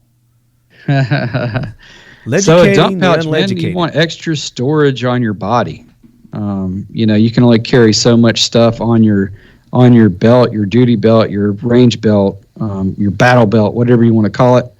So a dump pouch is used extra space, quick access, like Lefty said, so you can have quick access to stuff. Yeah. So Corey Brown, he says dump pouch, and I like our lead heads because they think outside, they think multiple uses. So this guy's thinking outside the box.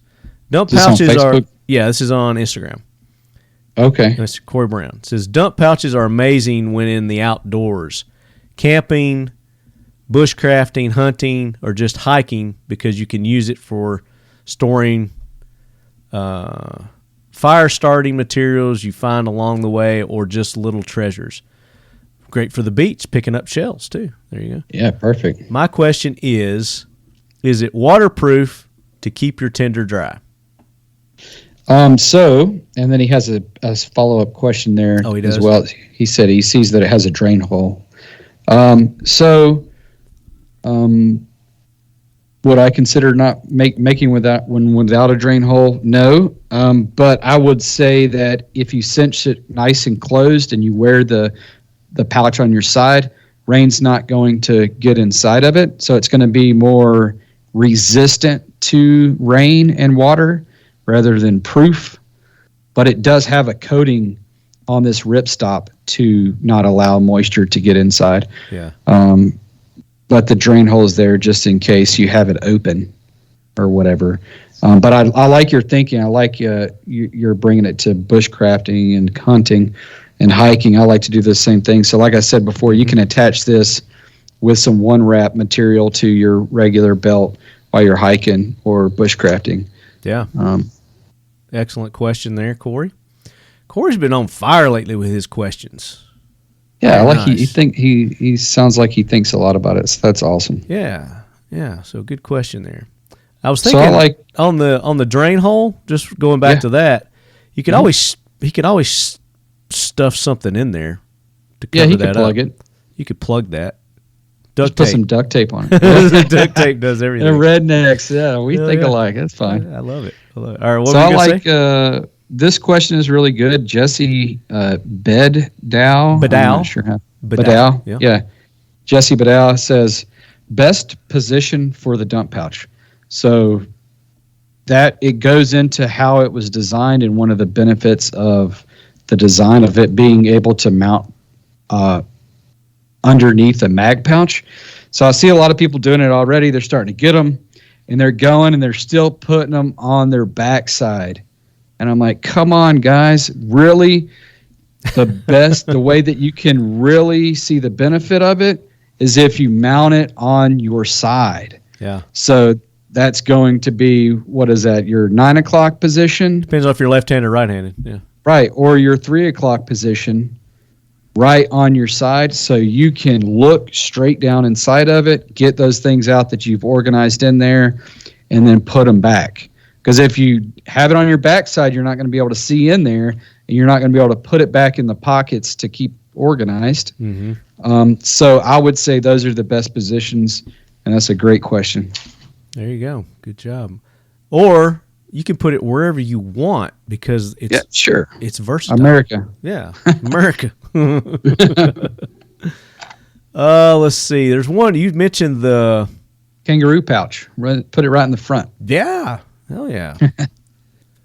There was one about beer on here. It's like how many 12-ounce cans? Oh, here it is. J. Edgar. How many tactical 12-ounce cans can the dump pouch hold? Here we go. We're going to find out. 1. These are technically energy drinks. 2. 3. I would probably say. So you get a 6er in there, couldn't you? Of 12 probably, ounces? Dude, I would say probably about at least a 12-pack. Oh, 12. Holy cow. Yeah, dude. There you I would go. say a 12-pack. Nah, shit, I don't know, man. I was adding ice in there, too. Oh, you were adding the ice? Yeah, I was throwing ice in there, too. I mean, there's 3 cans right there. And these are like energy drink Those are cans, like too, so they're taller. 16 ounces or whatever. Yeah. I mean, at least 8. Let's say that. There you go. At least 8. Or you get you one of those little pony packs, those little pony bottles. You get a lot. I'm going to have to test it out because a couple people have asked that. So that would be a good Instagram video. Yep.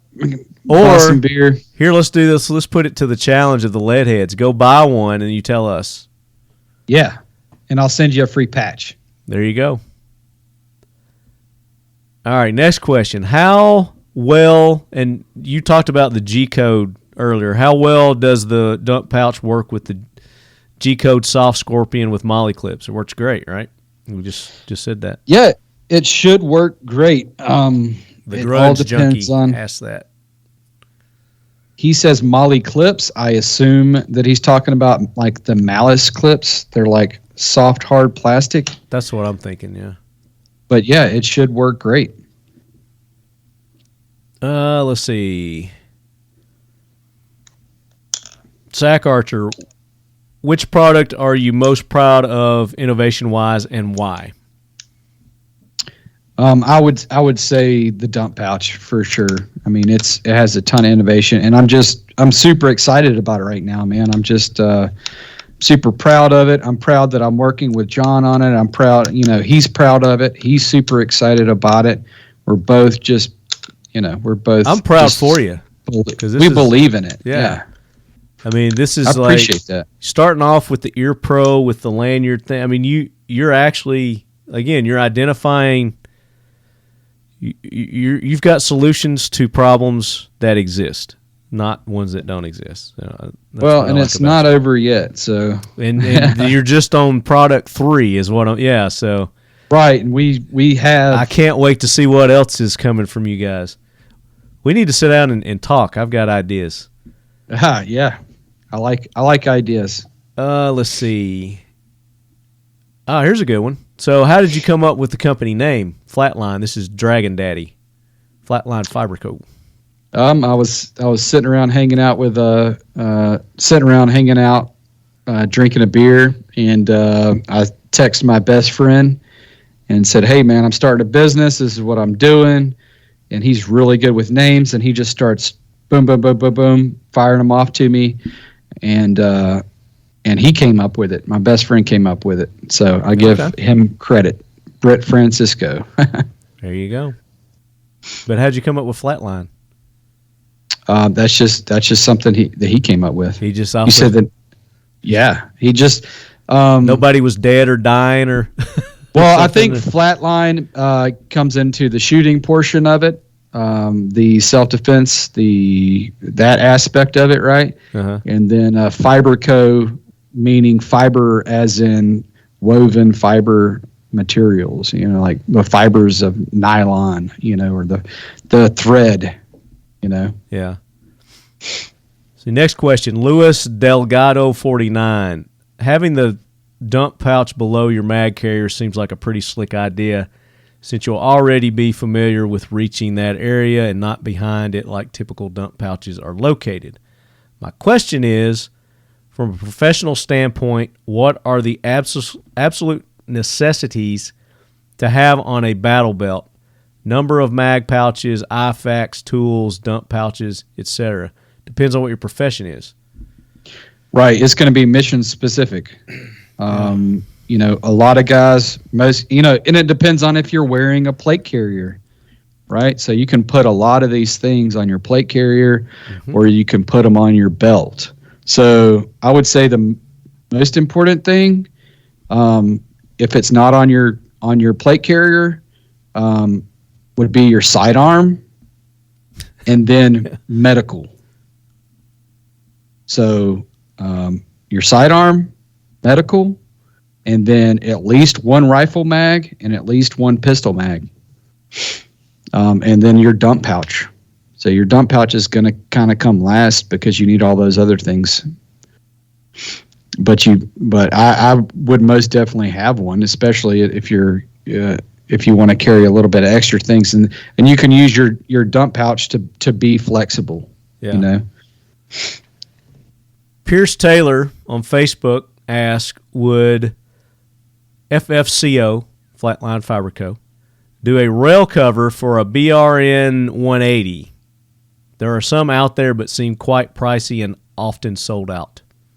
I get that question quite a bit, but I do not do rail covers. Sorry, guys. At this time.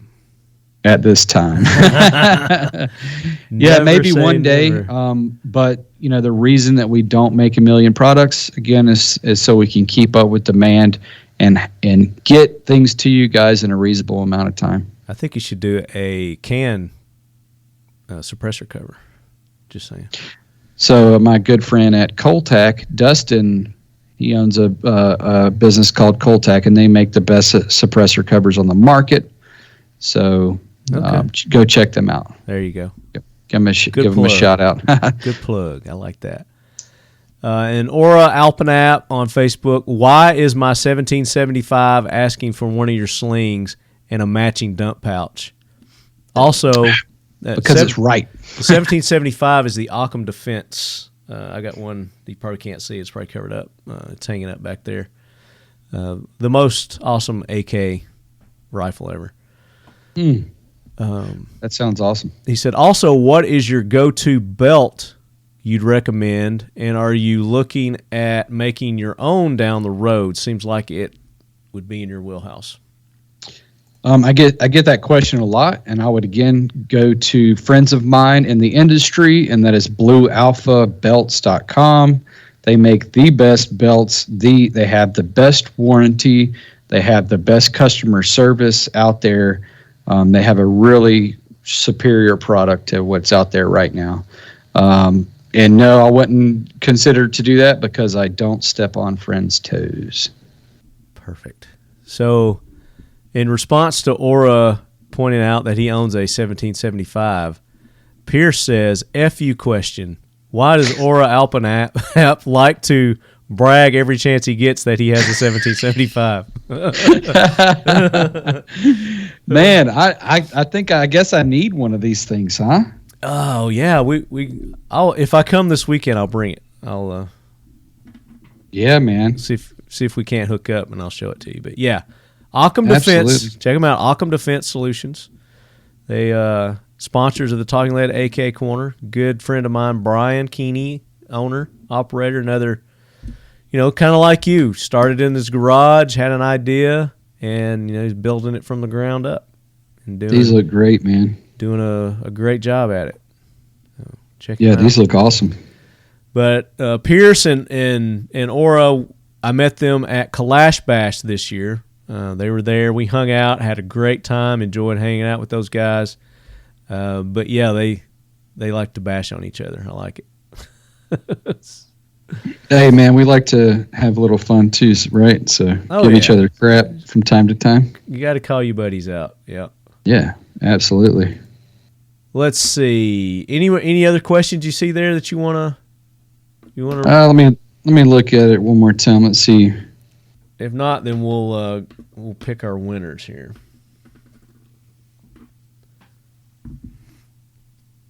Let's see. And let me make sure that somebody didn't make a post on that video that I did.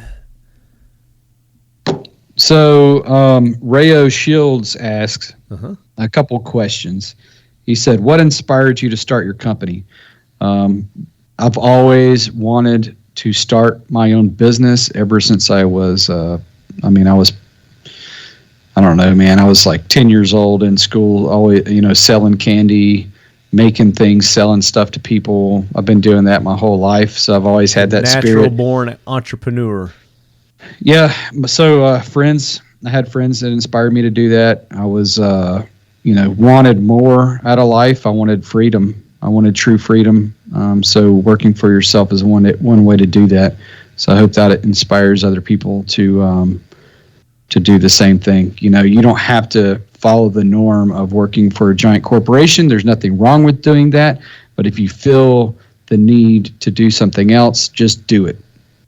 Don't wait around on it. So I appreciate that question. Then he says, what do you feel sets your company apart? High quality gear, made in America, lifetime warranty, free shipping, good customer service. And you believe in your product. Yeah, 100%. We stand behind it. We believe in it. I like that.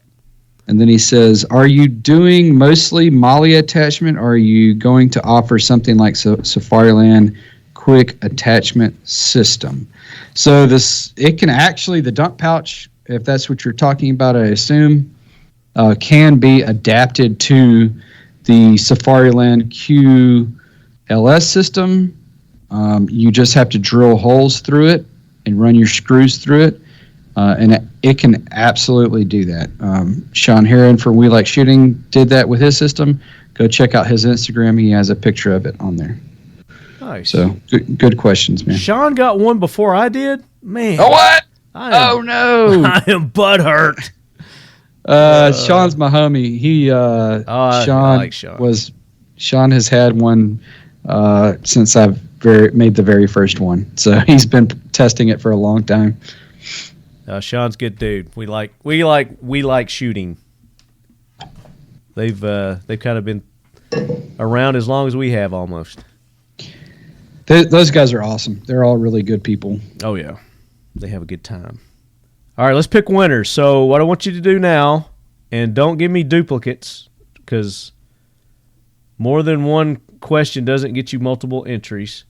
So go down through the list there, start from the first, go down to the last on Instagram, and tell me the names. And as you go down, that's going to be 1, the next one will be 2, the next one will be 3. Okay. All right. You ready? Yep. Pew Pew RN. Okay. Pew Pew. Sack Archer. Okay. Sack Archer is also Aura Alpinap, so. Okay. Giddy Up. Giddy Up. Okay. Jesse Badeau. Okay. Mustang Perry. Okay. The Grunge Junkie. Okay. Austin Whalen. Howdy, howdy, Austin. Okay. Brandon Does Nothing. Okay. Did we read his question? It says, how many goldfish does it take to fill the new dump pouch? Probably at least 4 of those little baggies. Yeah, if you keep them in the bag. Right. Dragon Daddy. Okay. Dragon Daddy. He's number 9. Corey Brown. Corey Brown's number 10. Look at Dragon Daddy asking that again. Okay. And Brett Badeau. I'm assuming he's related to the other. And she actually is, and they're both amateur competition shooters. So oh, cool. They are prime candidates for your pouch. Yeah, I think we covered his question pretty good as well. Let's see. J. Edgar Paradox. Okay. Rayo Shields. Okay. Louis Delgado, and that's it. Last one was a repeat. Okay, and then on Facebook, we've got Pierce Taylor, John Adams, and then Aura's on here, and we already got him on. Make sure I didn't miss anybody. Yep. All right, so 1 through 16, I'm going to do a random number generator here. And I'm going to put it on the video screen so everybody can see. Random number generator. Boom. And I'll pick the one from calculator.net. This is the very first one that comes up. So I'm going to click that. Let's share my screen. And we're doing 2, right? 2. Yeah, we're let's giving do away it. a sling, a dump pouch to 2 lucky listeners here. This is awesome. And then we got another announcement to make after this. Is my screen sharing? It is now. Yeah. Okay. All right. So we've got 1 to, what did I say, 16? 16. Yep. All right, here we go. It's going to generate result 5. So 1, 2, 3, 4, 5. Mustang Perry. That's our first winner. Awesome. Mustang Perry. So Mustang, you know the routine. Shoot me an email, talkinglet@gmail.com, with what you want, and I guess color preference. They get to pick their colors. Yeah, absolutely. Okay, there we go. All right, let's do it again. Generate. 16. 16 was John Adams. So there's our winners. So John and Mustang Perry, shoot me an email, talkinglet@gmail.com. Let me know what you won, and then also let me know which colors you want in the slings and the dump pouches. You can go to flatlinefiberco.com and check out your selections there. And for all you listeners who didn't win, go to flatlinefiberco.com. If you want one of these, you can get them now. What is today? The 18th. So what's Saturday? The 20th. The 20th. So if you hurry, and it depends on if I release the show in time, you can get them for $55. Plus, you can use the Leadhead discount code, get an additional 10% off. If not, you can still use the discount Leadhead. You get 10% off anything on their website. So make sure you guys go and do that. Again, great Christmas presents. Appreciate all you Leadheads taking part in the questions there. And I'm sorry for the late post. I should have given you a little more time, guys, but I was a little behind. Sorry, that was my bad. So what we're doing, so if you didn't win this time, again, you go and you can buy them, get them in time for Christmas. We're doing another giveaway, and I did an announcement on the live video today. We've talked about it on the AK Corner. I guess we actually did announce it on the AK Corner too. We're giving away an IWI US Galil Ace, and I'm pretty sure that's going to be in a pistol configuration. It's going to be the 5.56 version. And Mission First Tactical is going to be involved. Enforce is going to be involved. Lockdown, Seal 1. There may be an ammo company. There may be a knife company. They've got to get back to me to give me a definite confirmation. But Flatline is definitely going to be involved. Absolutely. So there's another opportunity to get a sling and a dump pouch in that giveaway. Are we doing ear pro on that too? Yeah, we can do that, and if it has a brace on it, we can throw a brace strap in there too. I don't know what kind of brace strap or brace it's going to come with, but we can make something happen hopefully. Okay, very cool. He's going to let you pick your colors on that too. But it's a IWI Galil Ace 5.56 pistol configuration. Mission First Tactical is going to do. Let me stop sharing my screen here. Screen share. They're magazines. They're custom magazines. I got some here. They're all in my duty belt. So 30-round magazines. I don't know how many they're going to put in. They're going to put in like 4 or 5 magazines, and we're going to have a custom design on these. And I'm going to remind me to tell you what it is when we get off air, but come up with a cool thing for it. And think Christmas, guys. Think Christmas. It's going to be kind of a Christmas theme. They're doing bags now. Let me grab their bag. Mission First Tactical is doing bags now.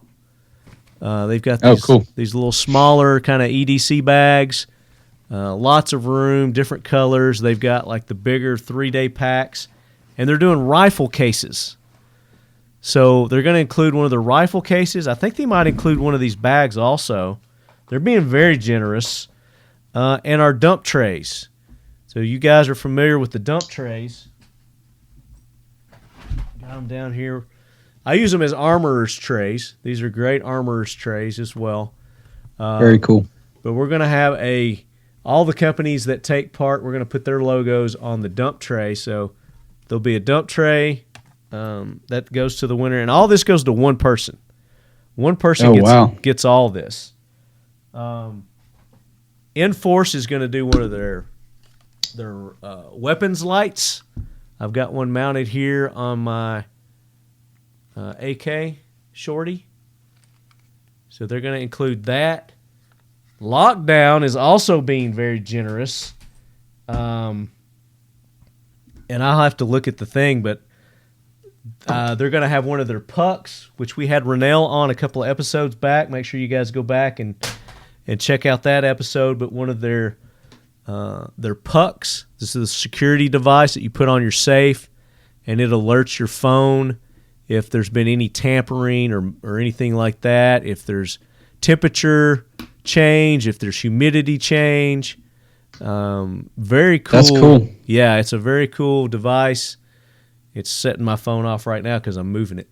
So, yeah, that's so that you said that's meant to go in your safe, right? The whole point is, it's meant to go in your safe, and it's a early warning detection system. So it lets you know if somebody's tampering, and you can set the sensitivity level on it, and then of course humidity, temperature. It'll alert you for several different notifications that you can set up with it, and it's all through an app that you put on your phone. So if you're out of town, I'm thinking, see if the kids are in there snooping around trying to get in the safe or something, man. Absolutely, absolutely. It'll send you a notice on your phone, and it's even got an alarm that you can set on it too as a deterrent. So if you want to put the alarm on there, if it's a certain amount of vibration or if it's a certain amount of movement, it'll detect that as well. But very cool. I'm gonna have to pick one of those up. That's awesome. They've got the hottest shelves that you can mount on your walls and have a little drop down for your guns and ammo from around your house. I think they're going to include one of those. Possibly these magnets. I've got these magnets that they have you can store or hang your weapons on. You just mount those to your wall. You could put it under your desk here and have your gun there. So I've got one right here. So very cool, strong for that. And then these are. Are we showing guns now? Is that what we're doing? You want to show some guns? Is that what we're doing? Like that. This is my custom 23 that I did. Ah, right on. Very cool. Heck yeah. Got the slide cut there with the sword. Nice. That's cool. It's got a shield on it too. Dragon scale. Awesome. I got a shield up top. Very cool. And then I got my Masonic cross right there. Very cool. Yeah. So yeah, we're showing that off. What else? I think some silica. And a trigger lock. They're going to do a trigger lock. Oh, look at there. Yeah, I got the company logo. I like that. I got mine back there on the... Oh, yeah, on the back plate? Yeah, the back plate. Yeah, I love this thing. This is my EDC. Oh, like it.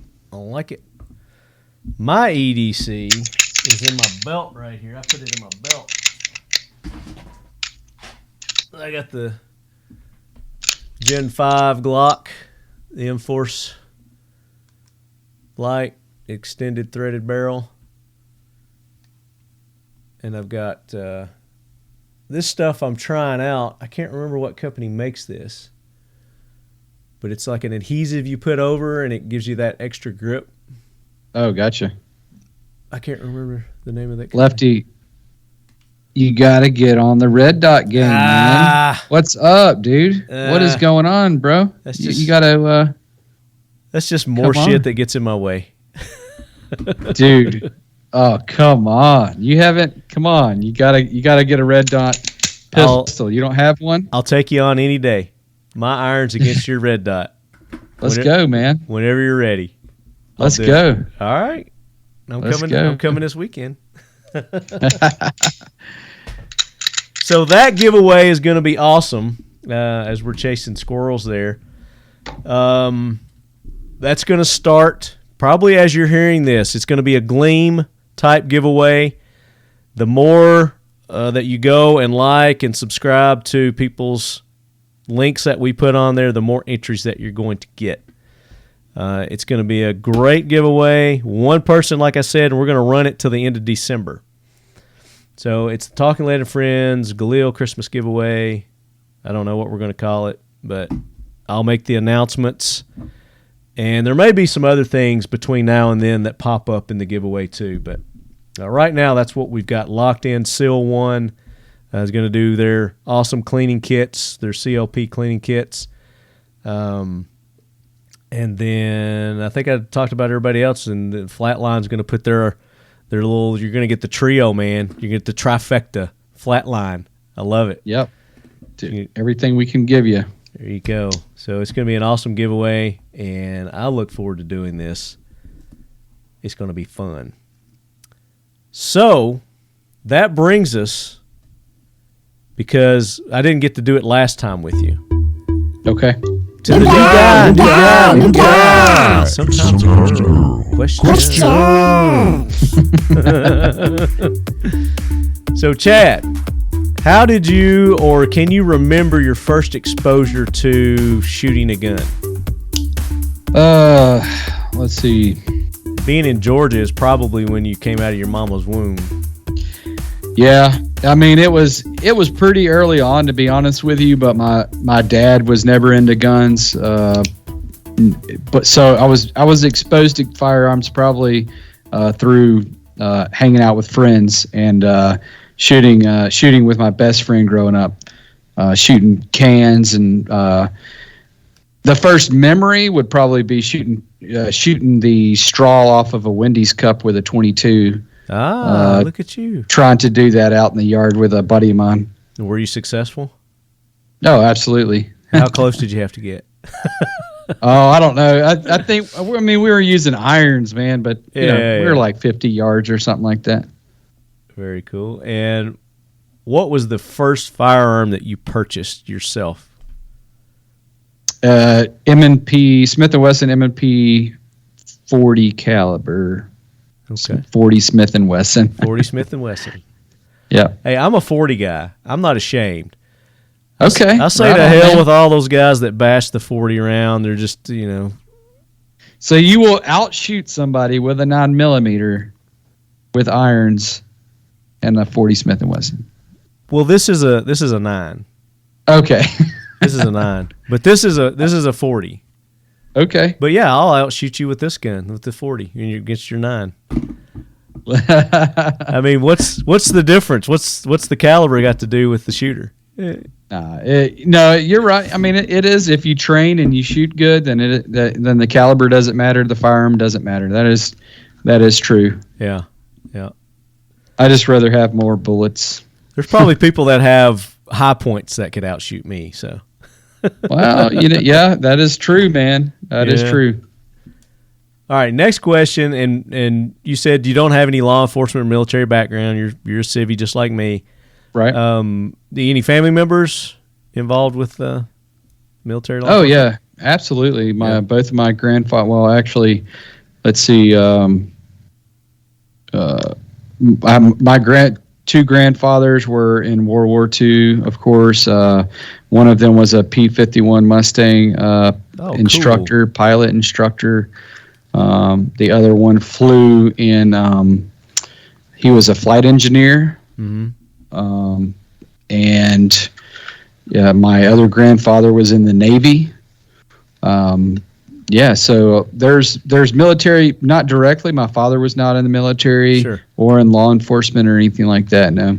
Yeah. But a lot of friends in the military and in law enforcement, of course. Absolutely. When it comes to pop culture, what is your go-to that's firearms related, whether it's a movie, a TV show, a book, video game? Not many songs, but there's songs too. Man, I wish I would have been prepared for this. Or YouTube channel, that comes into pop culture these days. Instagram. What's your go-tos? Like, you find yourself visiting this or watching this more often than not? Currently, definitely YouTube. I would say I would go to, but I can't, someone specific. I'm a big fan of what Warrior Poet Society is doing over there. They're Georgia boys as well. I mean, there you go. Ton of great content, wholesome content. If you join their Warrior Poet Society network, it's really cool. I'm trying to think of movies. I love movies, but what's your go-to favorite movie of all time? Doesn't have to be firearms related. What's just your Star Wars? Ooh, yeah. You're a Star Wars fan. Okay. Yeah, I'm not a Star Wars nerd because I can't name off all the characters and where they're from and the size of their planets and all kinds of stuff like that. But I love Star Wars. I've seen all of the movies multiple times. Lore? Even episode 1. I don't really care what you think about that. I watch the crap out of it, man. I'm just a fan. Yeah, there you go. I am too. I like Star Wars too. I'm a fan of movies, and I'm not super critical about them. They don't have to be like a book, like they were in the book or whatever. I'm just a fan of movies. So I if you like Star Wars, I bet you like The Matrix. Yeah, absolutely. So The Matrix is a perfect example for a pop culture gun movie that I like to watch. Yeah. Yeah, if I want to see guns and shooting, I'm going to watch The Matrix or John Wick. However people feel about how corny or whatever, I don't care, man. I like movies. I don't either. Like, I love John Wick. I think it's freaking awesome. Yeah. Keanu Reeves is cool, it seems like, too. So. Well, there's a new Matrix coming out. I don't know if you've seen it. Oh, really? Yeah, there's a new one coming out. Dang, I did not know that. Around Christmas or sometime, I think. Yeah. It looks like it's going to be pretty good, too. Can't wait for that. All right, next question. What is your next gotta have, want to have, whether it's a gun, a piece of kit? What's your next? So as soon as you get the cash for it, you're going to go out and get it. Right, so I'm working on that right now. It's going to be a Cobalt Kinetics AR-15. Oh, those are badass. I love those. I haven't decided if so they're doing a brand restructure right now. They're going from like race guns to more duty use guns, hard use guns. Oh, okay. And I'm very happy with my current go-to 11.5 AR, but I've shot a 12.5 Cobalt Kinetics rifle, and it is the smoothest AR that I've ever put in my hands.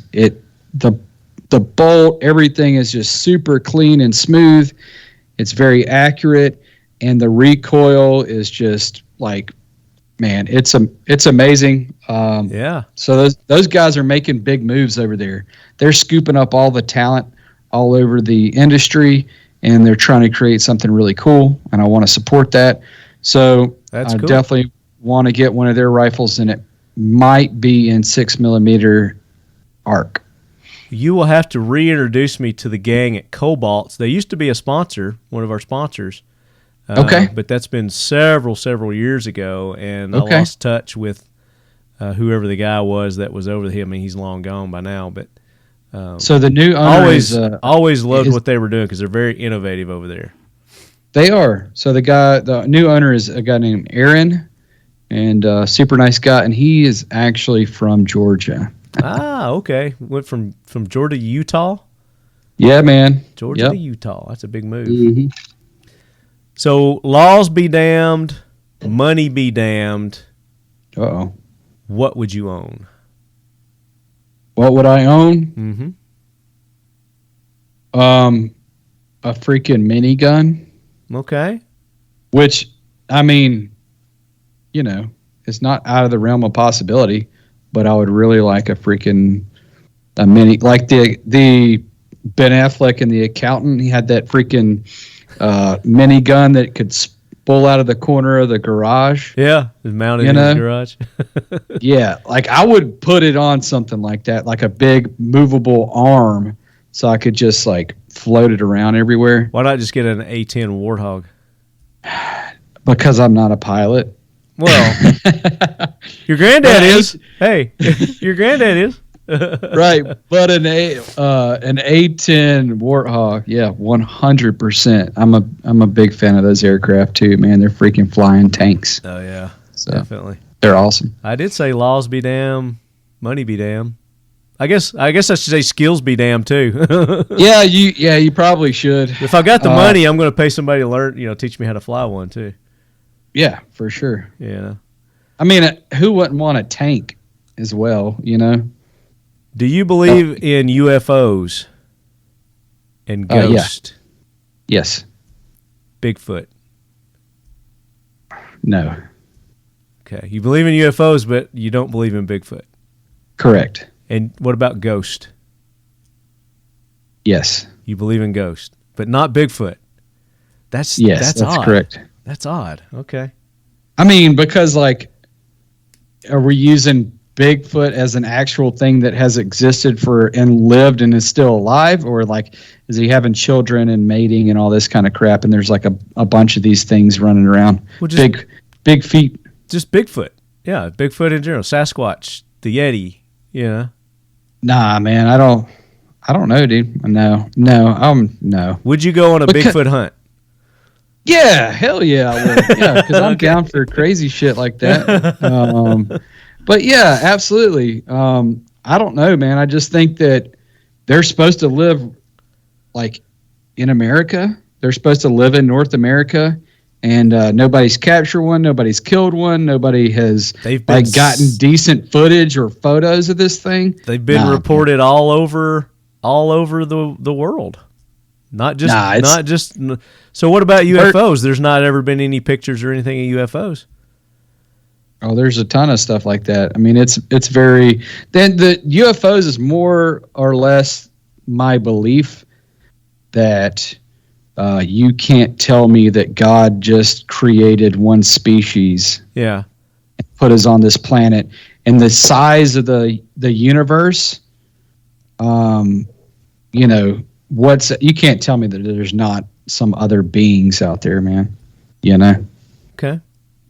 So that's the way I look at it. And like, so you believe in that, but you don't believe in Bigfoot. Okay. Yeah, Bigfoot. Somebody should have already captured one. Somebody should have already captured an alien too, and a UFO. Oh yes, of course they have. Man. Of course they have. But there's never been pictures or proof. Government. There's been pictures of Bigfoot. Yeah, but I'm not saying that aliens are living here with us right now. I got you. That's what the Bigfoot thing is. They're saying they're living in the North America. Bigfoot could be an alien. Maybe. He's got some predator stealth technology. He's walking around without shoes on and ain't got no clothes on and stuff, man. Throwing rocks and hooting and hollering. I love it. I mean, you're cool. That would be cool if he was Predator. That would be awesome. And I have the same belief that you do. I do believe that there are other beings other than ourselves. Has to be. Because I'm the same opinion. I mean, with this much universe, galaxy, whatever the biggest infinity is. Right. There's got to be something. There's got to be another intelligent life out there. Have they reached our world yet? No. I don't think You don't think they've made it to us yet? No, I don't think they have. Oh, man. I don't. But and I don't believe in Bigfoot, but I want to. Does that make sense? I'm with you, man. I don't believe in him at all, but I want to, and I want to go on a Bigfoot. I don't want to shoot him. I don't want to go on like a hunt to kill him. I want to go on a hunt to find him. And like you said, could we capture him? Could we shoot a net at him or something? Well, you could trank him or something. Yeah, absolutely. Yeah. Yeah, trank him, throw a net over him, capture him. Yeah. Like send him off for testing and stuff. Well, I don't know that I would do that. I mean, that's what's going to happen. But, I mean, it's for science, man. It's for science. We'd cut him up for science, yeah. Then I didn't say we'd cut him up. Come on, man. Well, that's what science is going to do. They're going to dissect him. They have to. Do you know that they actually, in order to like prove that there's another species, or they have to have one that they can dissect and do all that too? Yeah. That's like a prerequisite. I get it. All right, last question. That was a fun one. And then you're the first person I've done that one on, too, by the way. Oh, really? I just tested out the UFO one with you. I like that question, man. Because I love to hear what people have to say about that. Yeah, it's going to be in my normal line of questioning. Awesome. All right, if you could spend the day at the range with anyone or any group of people, be they alive, dead, or fictional, who and why? You know, you're going to be disappointed in this answer. Probably I just won't. know it. I probably won't. But I don't know, man. Just my friends and family. Because I try not to anyway, hold anybody else in like a super high regard or anything like that. I have respect for people, but I'm not like a super fan of anybody. So I don't really. Yeah. You know what I mean? But think about the question. It could be somebody that's passed away that you could bring back and you could spend the day at the range with them, or it could be a fictional character that you could bring to the range with you. I mean, I would definitely, go back and shoot with my grandfather or something like that. You know what I mean? Like, there you go. Yeah. Go squirrel hunting with him or something like that. Yeah. But all your friends and family can be there too while these people come to the range. So. Yeah. Notice I didn't put a limit. I didn't put a limit on how many people could be there. No, for sure. Yeah. But yeah, definitely in general, friends and family, grandfather or something like that, Yeah, absolutely. That would be fun. Cool. Well, there you go, man. You made it through an entire episode of the Talking Lead podcast. We took care of jack wagons. We honored some heroes. We busted myths. And you survived the new guy question. So congratulations, Chad. Awesome. Appreciate it, man. You made it through. Loved it. So Leadheads, again, go check Chad out. They've got the YouTube channel, Flatline Fiber Co. They got their website, which I'm sure you've got links to everything on your website, right? To the social medias and all that. Right, yeah. So Flatline Fiber Co. on Facebook, Instagram, YouTube, flatlinefiberco.com. We're going to be putting out more content on YouTube, more tutorials, more just general discussion, more overviews of our products going in detail. And if you guys can do us a favor, if you buy our products, let us know what you think. We want to hear your feedback. We welcome your feedback, your suggestions, whatever you want to say. Shoot me a DM on Instagram. I'm going to be the one that answers that.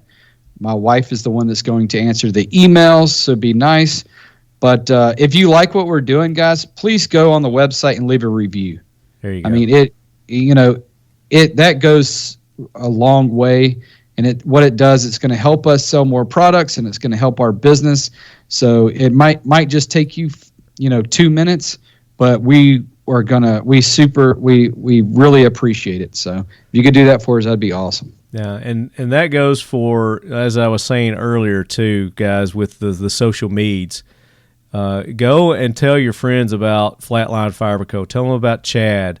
Let them know what a great guy he is, what a great company they are, the awesome things that they're doing. Because like he said, if you like the products, Share it. Tell people they're going to buy it. That's only going to make their products and their company bigger and stronger.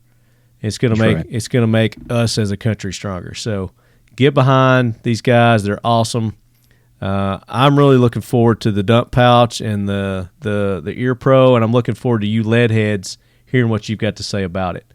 So if you have the time, again, like you said, go leave them feedback. And then you winners, I want to see this stuff posted on social medias and tag Flatline, tag us, and we'll share that out also. So, it's all about us helping each other. That's how this podcast has grown and been around for as long as it has, is through the grassroots. It had nothing to do with any advertising campaign or anything that I've done. It's through you lead heads, word of mouth, and that's where it's at, and that's what we greatly appreciate and thrive on, and that's why I give back. That's why our listeners, our guests, our sponsors, they give back to you. There's no other podcast that gives back more to their listeners than Talking Lead. There's not one. You name me one. I dare you. Through over the years, all the things that we've given back to our listeners and not asked anything in return. Never charged a penny. Never charged our listeners a penny, man. That's awesome. Yeah. That's awesome. And like I said, we've got more coming up. So the Galil giveaway, it's going to be awesome. Be looking for that. Go and show all our other sponsors support. Mission First Tactical. Use the code LEADHEAD. You're going to get 20% off at Mission First Tactical. That's any of their products there. The bags aren't on their website yet. I think you can only get their bags at Academy right now. Yeah, I've actually seen them at Academy. I wanted to say that. Okay, yeah. I have seen them at Academy already. Yeah. So they're out. They've got them out there. They're in the stores. Seal 1, use the code LEADHEAD at seal1.com. You're going to get 25% off any of the products there at Seal 1. So for all your gun cleaning needs, it's Seal 1 and done. And I can attest to that. It's very great for keeping the corrosion and rust off your guns. And then when you go to clean them, it makes it that much easier if you've done the Seal 1 coating on those. Nemo Arms, you use the code TL10, you're going to get 10% off. Any of their products there, their guns, their cans, that applies to that also. So you can go get their cans, get 10% off. You can buy one of their rifles, one of their pistols, one of their shotguns. Heirloom quality shotguns they have there at Nemo Arms. Very high quality ARs and shotguns and pistols and cans. Factory 47 for our AK Corner apparel. You can go to Factory 47 with a K, FAKTRY 47. Leadhead is the code there. You seeing a pattern here? Yeah, I do. I like it. Keep it the same. 10% off Factory 47. And then 1776 United, which we had James on not too long ago there. Talking Lead, he had to make it different. So use code Talking Lead. Oh, man. James, come on, dude. Damn it, James. Get with the program, dude. 20% off at 1776 United. Go get our classic logos, as you see behind me. And then, of course, our good buddies at Occam Defense. Occam Lube. You can use the code LEADHEAD, all caps, at Occam Lube, and you're going to get 10% off there. And make sure you go show Kel-Tec some love. They've been behind the show almost from the beginning in some form or fashion, been sponsoring us. Definitely friends of the show. We were going to be set up there at NRA. Of course, NRA was canceled. But hopefully we might be working something out, I don't know, with them or maybe another company for SHOT Show coming up. But they're having a sale right now. This is a typical time of year where everybody has like their Black Friday end-of-year sales. Right. Kel-Tec, you can go to their website, and they're having some sales in their store there. Of course, it's not their guns. You can't buy the guns directly from Kel-Tec. But go check out that P50. It's awesome. That 5.7. Have you seen the 5.7 by 28 that they've got, the P50? I can't say that I have, but I like Kel-Tec is always trying to do something a little bit different than everybody else. Innovative, man. Innovative. Yeah, I'm a fan of Kel-Tec. I like their stuff, man. Yeah, very good. So go check them out too. And then, of course, our new friend, and we'll call him a sponsor. He's a sponsor. He's sponsoring you Leadheads. We're giving you awesome prizes and man. discounts. Flatline Fiber Co. Good buddy Chad Smith down there in Georgia doing the Lord's work, making slings the way you want them made, making the ear pro covers the way you want them made. And now you didn't even know it, but he's improved on the dump pouch. So go check him out. Appreciate it, man. So, Leadheads, that does it for another episode of the Talking Lead podcast.